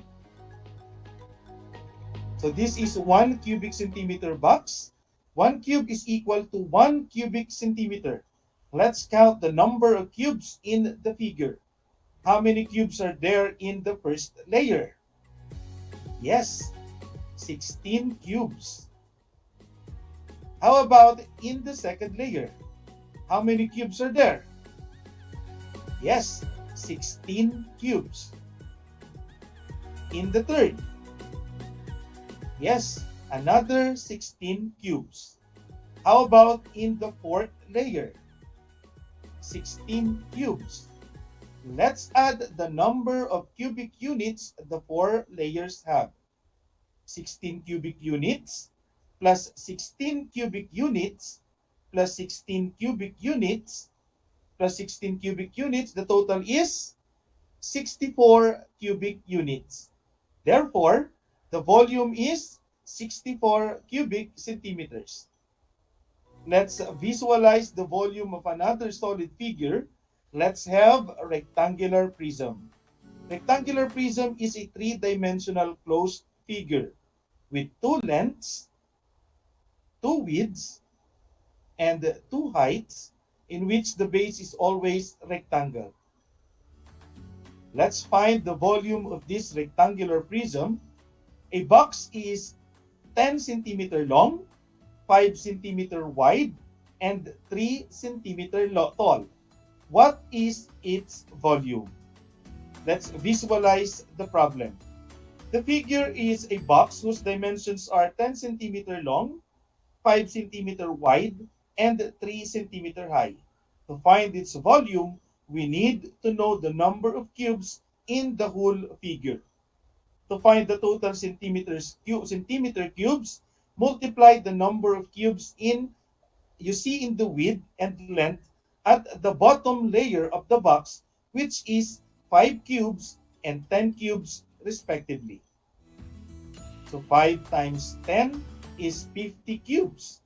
Then multiply its product by the number of layers, which is 3. 50 cubes times 3 layers or of cubes is equal to 150 cubes. Therefore, the volume of the box is 150 cubic centimeters. Let's have another example. So by the way, good morning to all our watchers or live watchers from Facebook. We have Sir Joshua Isla, Ma'am Nirisa Sinohonon, Jefford Valdez. So this is the another example. Count the number of cubes in the figure to find its volume. Count the number of cubes at the bottom. The length has 5 cubes. The width has 4 cubes. Then multiply 5 cubes times 4 cubes is equal to 20 cubes. Count the number of layers in the figure. Yes, 2 layers. Lastly, multiply the number of cubes at the bottom of the figure and the number of layers. So 20 cubes times 2 layers is equal to 40 cubic units. The volume of the figure is 40 cubic centimeters. Well done, grade 5 learners. You have learned how to visualize the volume of a cube and rectangular prism. Let's apply those learning to our next activity. Give the volume of its figure by working out the number of cubes. Are you ready? Number 1. Let's count the number of cubes at the bottom of the figure. Are you done counting? Yes, there are 9 cubes at the bottom. How about the number of layers the figure has? Yes, 3 layers. Then what is the volume? Do you know how to get it? Yes, multiply the number of cubes at the bottom of the figure to the number of layers. The volume of the figure is 27 cubic units. Is your answer the same as mine? Very good. Number 2. Let's count the number of cubes at the bottom of the figure. Are you done counting? Yes, there are 4 cubes at the bottom. How about the number of layers the figure has? Yes, 2 layers. Then, what is its volume? Do you know how to get it? Yes, just multiply the number of cubes at the bottom of the figure to the number of layers. The volume of the figure is 8 cubic units. Is your answer correct? Very good. Number 3. Let's count the number of cubes at the bottom of the figure. Are you done counting? Yes, there are 25 cubes at the bottom. How about the number of layers the figure has? Yes, 5 layers. Then what is the volume? The volume of the figure is 125 cubic units. Is your answer the same as mine? Very good, grade 5 learners. Let's try another activity. Let's count the number of cube of each solid figure to find their volumes. Number 1. How many cubes are there in the figure? I will give you 5 seconds to figure it out.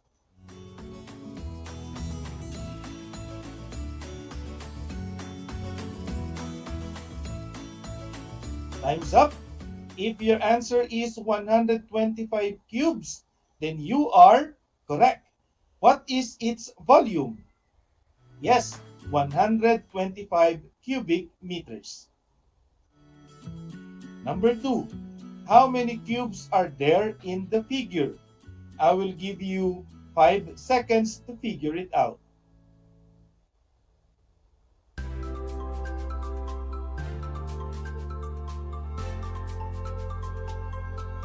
If your answer is 56 cubes, you are correct.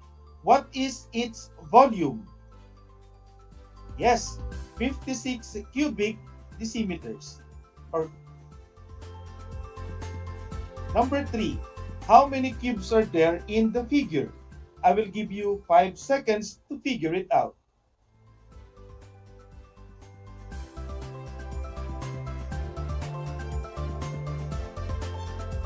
If your answer, time's up, if your answer is 36 cubes, then you are correct.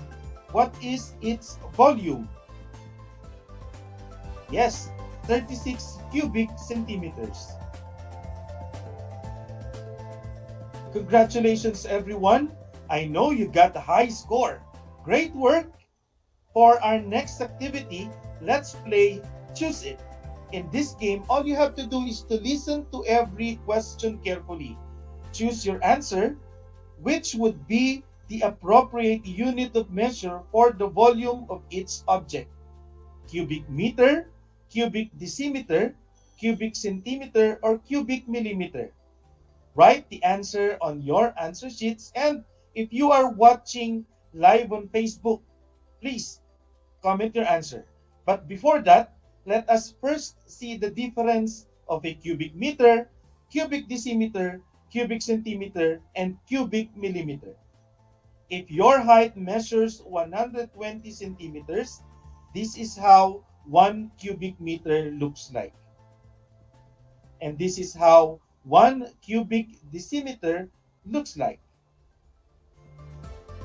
This is 1 cubic centimeter, and 1 cubic millimeter looks like. See the difference? Which is the biggest or the smallest? Yes, the smallest is 1 cubic millimeter, and the biggest is 1 cubic meter. So, are you ready? Number 1, a room. What would be the appropriate unit of measure for the volume of a room? Cubic meter, cubic decimeter, cubic centimeter, or cubic millimeter?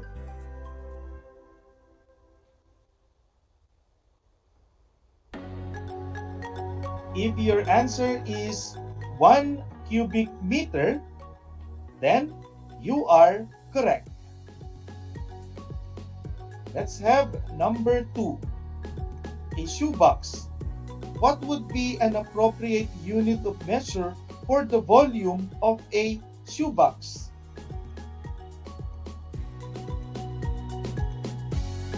Cubic meter, cubic decimeter, cubic centimeter, or cubic millimeter? If your answer is cubic centimeter, you are correct. For number 3, a refrigerator.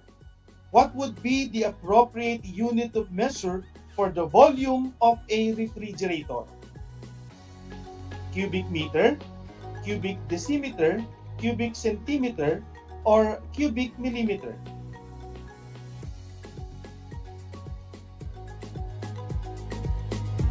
If your answer is cubic decimeter, then you are correct. Let's have number 4. An ice cream cone. What would be the appropriate unit of measure for the volume of an ice cream cone? Cubic meter, cubic decimeter, cubic centimeter, or cubic millimeter?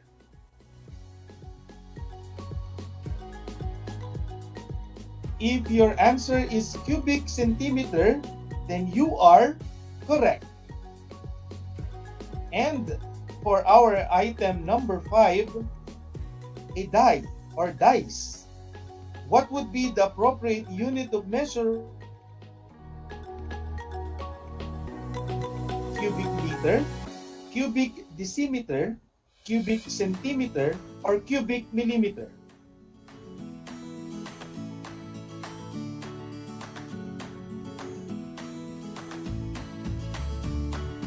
If your answer is cubic millimeter, then you are correct.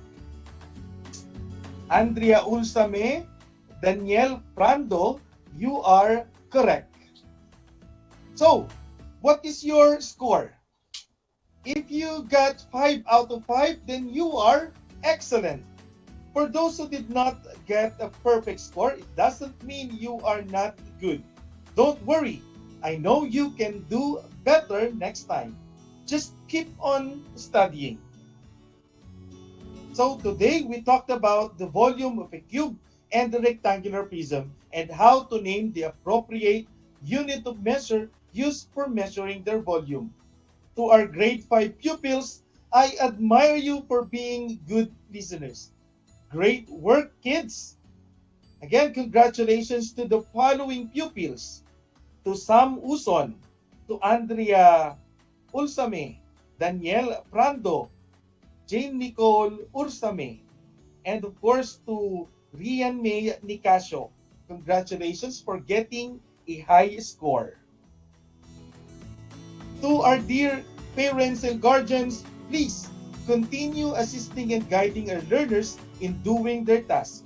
Your guidance makes a big difference. Thank you so much. There you have it. Congratulations, kids. You did a great job today. That's it for now. We will have more exciting and fun activities in mathematics next meeting. I hope you learned a lot today. Once again, I am teacher Raymar B. Pedroche, your Mathematics 5 anchor teacher. Until next time, stay safe.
Alam niyo ba na ang first Filipino Olympic medalist ay si Teofilo Ildefonso? Siya ang kauna-unahang Pinoy at Southeast Asian na nakasungkit ng Olympic medal sa swimming division. Tungong Pidig, Ilocos Norte, nagsimula siyang sumali sa mga paligsahan noong 1921 at nakaipon ng halos 100 medals. Noong World War II, nakipaglaban din siya sa mga Hapon at nakaligtas sa Bataan Death March. Ngunit binawian siya ng buhay sa Capas Concentration Camp at hindi na muli natagpuan ang mga labi nito. Alam niyo na, yan ang first Filipino Olympic medalist.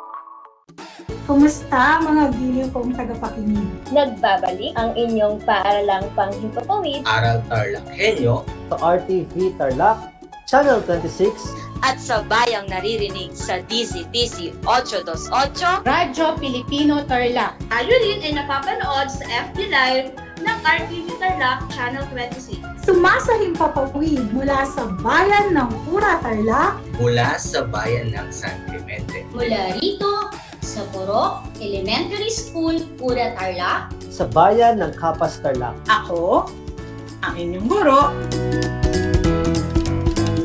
na maghahatid sa inyo ng makabuluhang pagtalakay sa ating aralin. Ang Tagalog ay ang wika ng mga taga-Quezon, Batangas, Bulacan at ng iba pang katutubong nagsasalita nito. Ang Filipino ay ang pambansang wika batay sa tinadhana ng 1987 Constitution. Tara na at matuto ng salitang Filipino. Manood at makinig ng Aral TarlakHenyo sa RTV Tarlac, Channel 26 at sa bayang naririnig sa Radyo Pilipino, DZTZ 828 at napapanood din live sa FB page at YouTube channel ng RTV Tarlac, Channel 26. Manood at matuto ng ating mga aralin sa Filipino. Dito lang yan sa Aral TarlakHenyo. Ako si Ma'am Crystal May Aquino, ang inyong teacher broadcaster sa Filipino.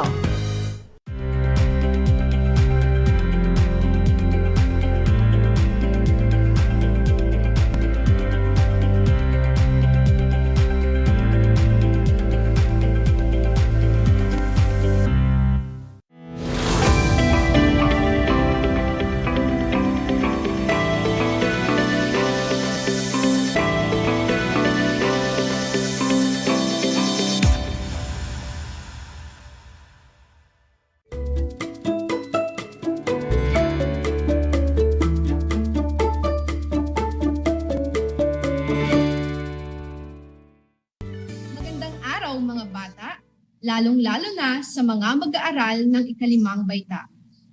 Sumasa inyo ang Aral TarlakHenyo mula sa RTV Tarlac Channel 26 at sa bayang naririnig sa DZTC 828 Radyo Pilipino Tarlac. Napapanood din tayo sa Facebook Live at YouTube channel ng RTV Tarlac Channel 26. Nagagalak kami na makasama kayong muli sa isa na namang makabuluhang talakayan na tiyak na maghahatid sa inyo ng saya at kaalaman. Ako, si Ginang Maria Katrina T. Manaloto, ang inyong teacher broadcaster sumasahing papawid mula sa bayan ng Victoria para sa asignaturang Pilipino ng ikalimang baita. Handa na ba kayo mga bata? Bago tayo magsimula sa ating mga gawain, mangyari lang na ihanda ang inyong learner's module, activity sheet, papel o kwaderno at panulat. Handa na ba ang mga ito? Mabuti kung ganon. Siguruhing nasa komportableng lugar at maayos na naririnig ang ating broadcast. Natatandaan pa ba ninyo ang mga pinag-aralan natin sa nakalipas na araw? Mahusay mga bata! Upang matiyak natin na kayo ay may natutuhan sa ating naging talakayan, balikan natin ang ilan sa mga mahahalagang detalye na ating napag-usapan. Noong nakaraang araw, natalakay natin ang tungkol sa pagsusuri sa mga tauhan o tagpuan na napanood sa maikling pelikula. Mga bata, alamin natin kung inyo pa bang natatandaan ang ating nakaraang aralin sa pamamagitan ng pagsagot sa sumusunod na katanungan. Panuto, tukuyin kung ano ang inilalarawan sa bawat pangungusap na nasa hanay A, hanapin ang tamang sagot sa hanay B.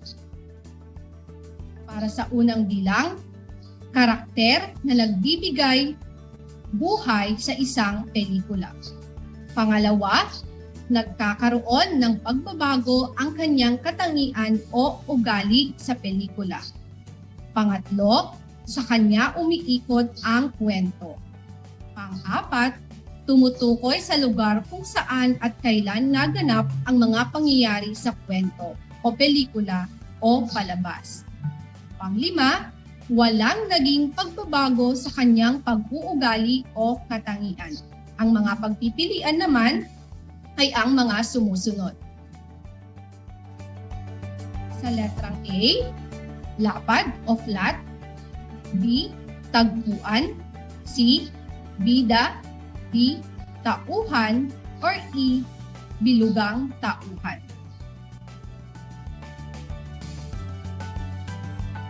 Alamin natin kung nakuha ninyo ang tamang sagot. Handa na ba kayo mga bata? Para sa unang bilang, ang tamang sagot ay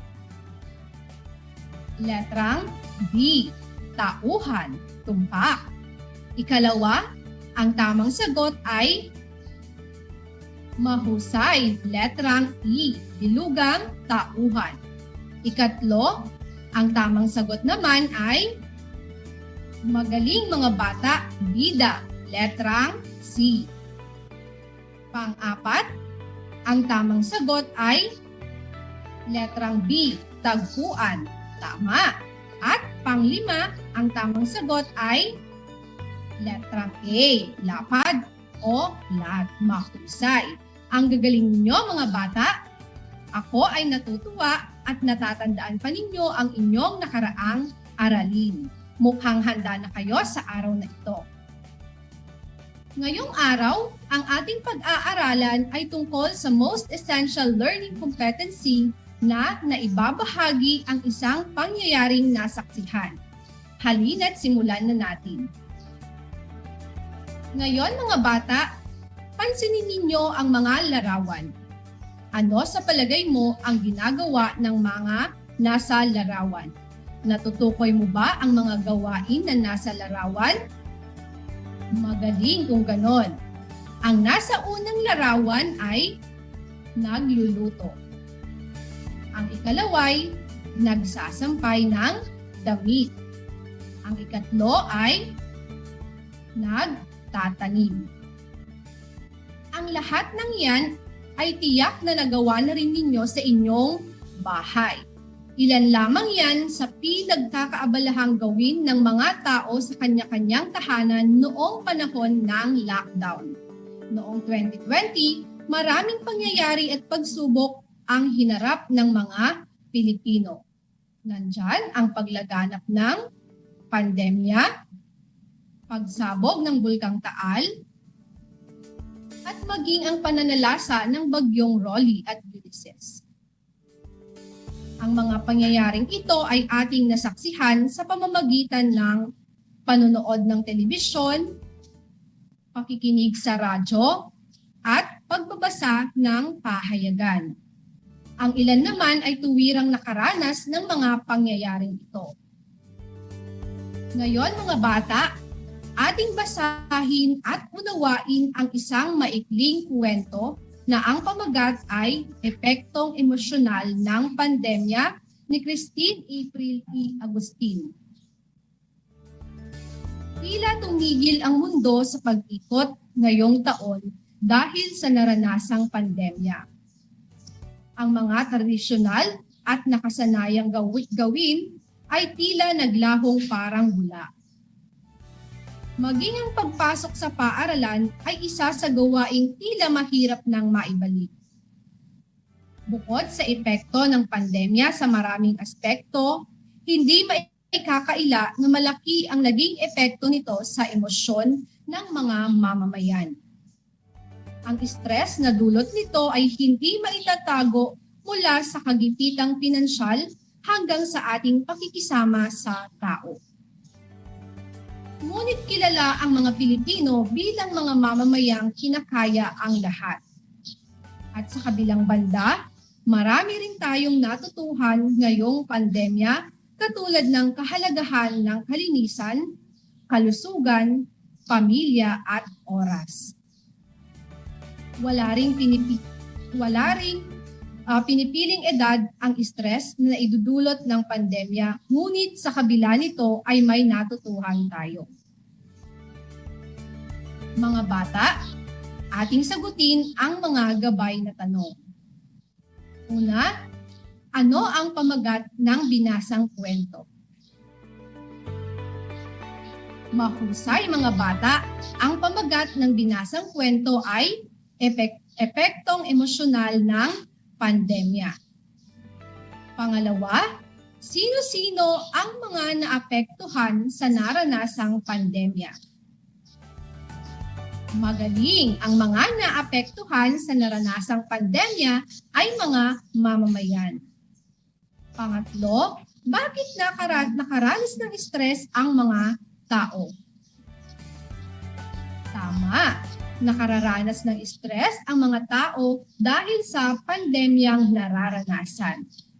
Pang-apat, batay sa binasa nating teksto, ano-ano ang mga bagay na natutuhan ng tao mula sa naranasang pandemya?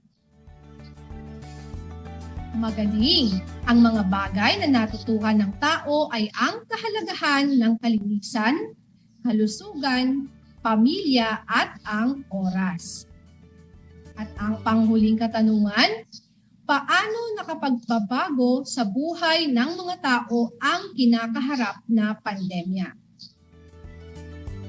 Mahusay! Nakapagpabago sa buhay ng mga tao ang kinakaharap na pandemya dahil tila tumigil ang mundo sa pag-ikot dahil sa nararanasang pandemya.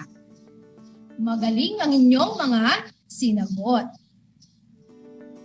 Ang pagsasalaysay o pagbabahagi ng mga pangyayaring nasaksihan ay tumutukoy sa pag-uulat kung kailan ang mga pangyayari ay kailangang ibabahagi o ipahayag.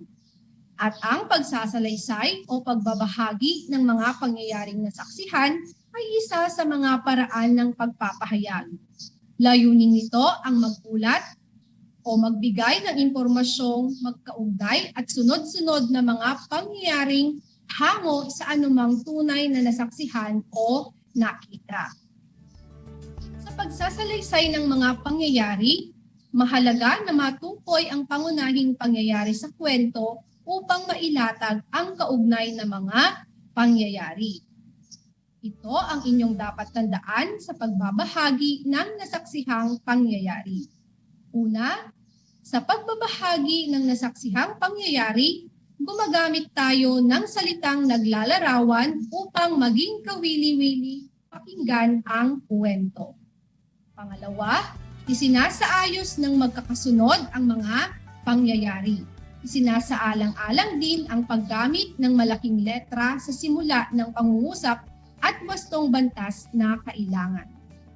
At higit sa lahat, kailangan makatotohanan ang mga ibinabahaging nasaksihang mga pangyayari upang lalong paniwalaan ng ibang tao. Samantala, mga bata, narito naman ang mga dapat tandaan upang maisagawa ang mabisa at makatotohanang pagbabahagi ng nasaksihan. Una, tiyaking nakabatay sa katotohanan ang pangyayaring inilalahad. Pangalawa, hindi dapat madagdagan o mabawasan ang mahalagang pangyayaring ibinabahagi ng mga nasaksihang pangyayari. Pangatlo, maging maingat sa pagsasalaysay ng pangyayari. Pang-apat, gumagamit ng mga salitang karaniwan o madaling maunawaan at gawing payak ang pangungusap. At panglima, huwag haluan ng konklusyon o sariling opinyon. Mga bata, ang bawat araw ay napakahalaga sa ating buhay. Araw-araw ay iba't ibang pangyayari ang nagaganap sa ating paligid na ating nasasaksihan. Ang pagbabahagi sa mga pangyayaring nasaksihan ay maaaring makatulong upang maghatid ng bagong kaalaman sa iba o kaya'y magbigay ng babala upang mapaghandaan ang kahit anong posibleng maging sanhi ng problema. Isa pa sa mga dapat nating tandaan sa pagbabahagi ng pangyayaring nasaksihan ay ang mga katangian ng isang maganda at mabuting salaysay. Ano-ano nga ba ang mga katangian ng isang maganda at mabuting salaysay? Una, may kawili-wiling simula at wakas. Gawing mapanghalina ang simula at wakas ng salaysay. Kailangang mayroon itong isang aral, ideya o paliwanag na kikintal sa isip ng magbabasa. Pangalawa, may makabuluhang paksa at dapat may kinalaman sa pang-araw-araw na buhay ng isang tao ang paksa. Pangatlo, may maayos na pagkakasunod-sunod ang mga pangyayari.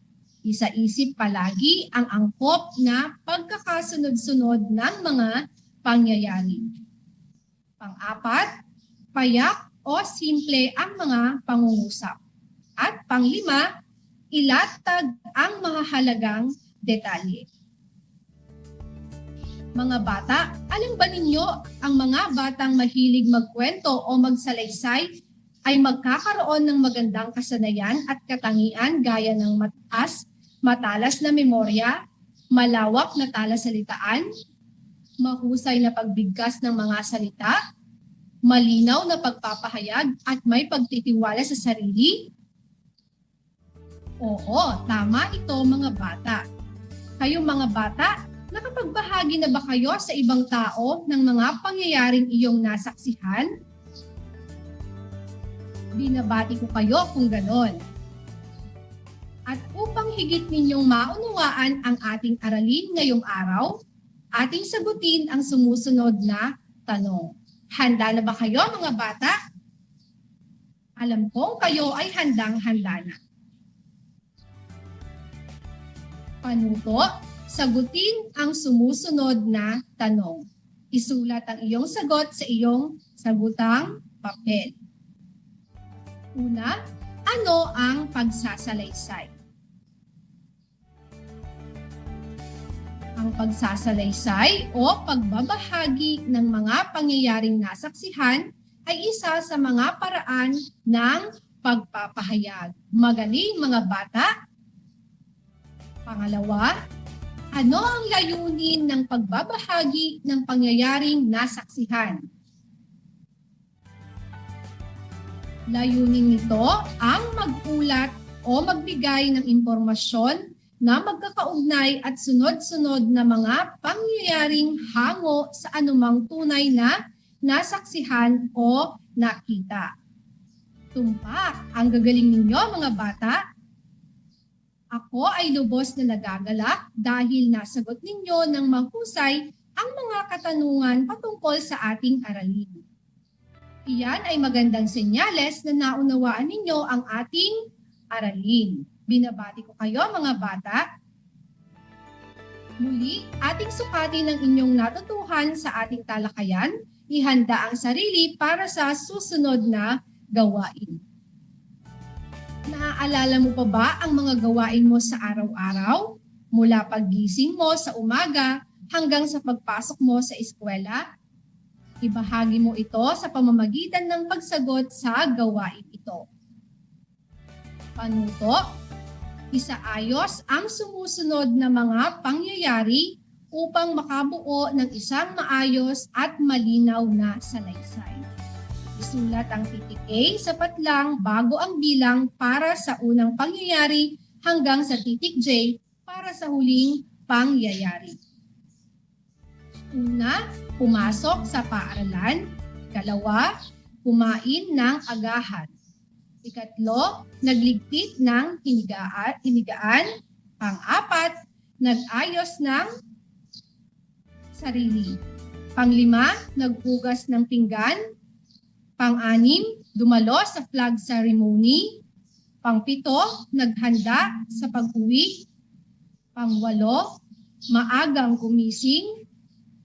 Pang-siyam, nakinig sa guro. At panghuli, nagluto ng agahan. Bibigyan ko kayo ng 20 segundo para sagutin ang inyong gawain.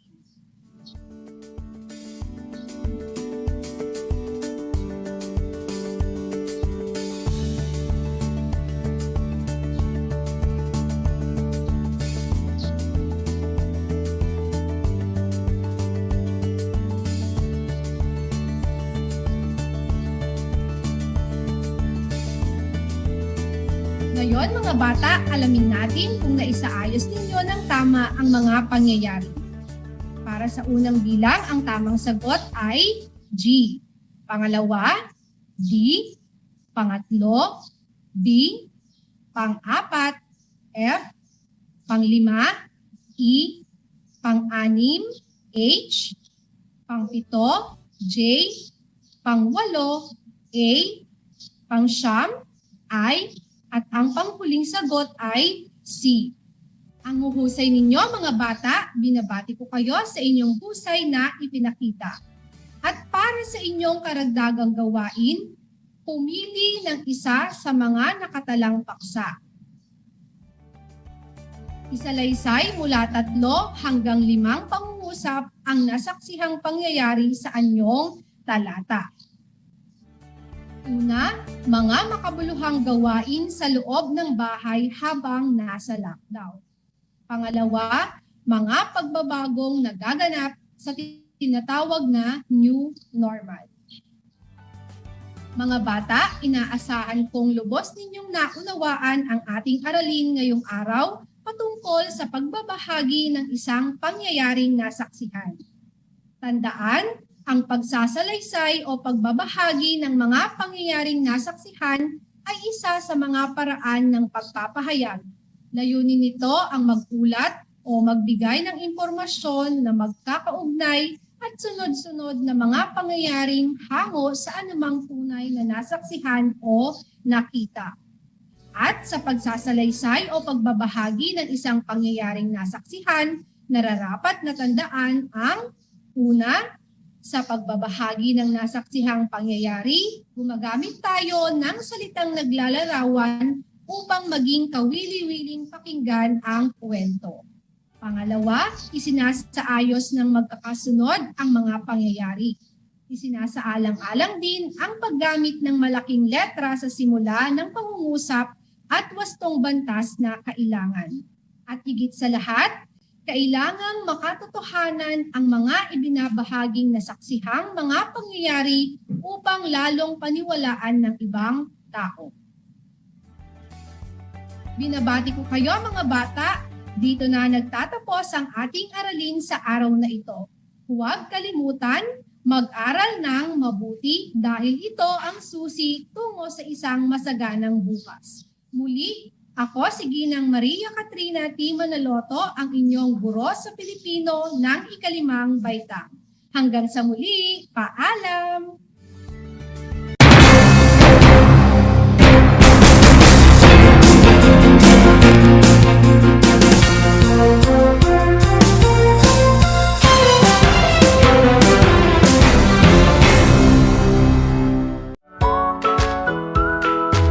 Good morning, grade 5 learners. How are you today? Welcome to Aral TarlakHenyo here on RTV Tarlac, Channel 26. Simulcast over DCTC, Radyo Pilipino, Tarlac. I am Sir Joshua Evaristo, your teacher broadcaster, aiming to give you another fun-filled learning experience, serving you with the different skills, learn and have fun together.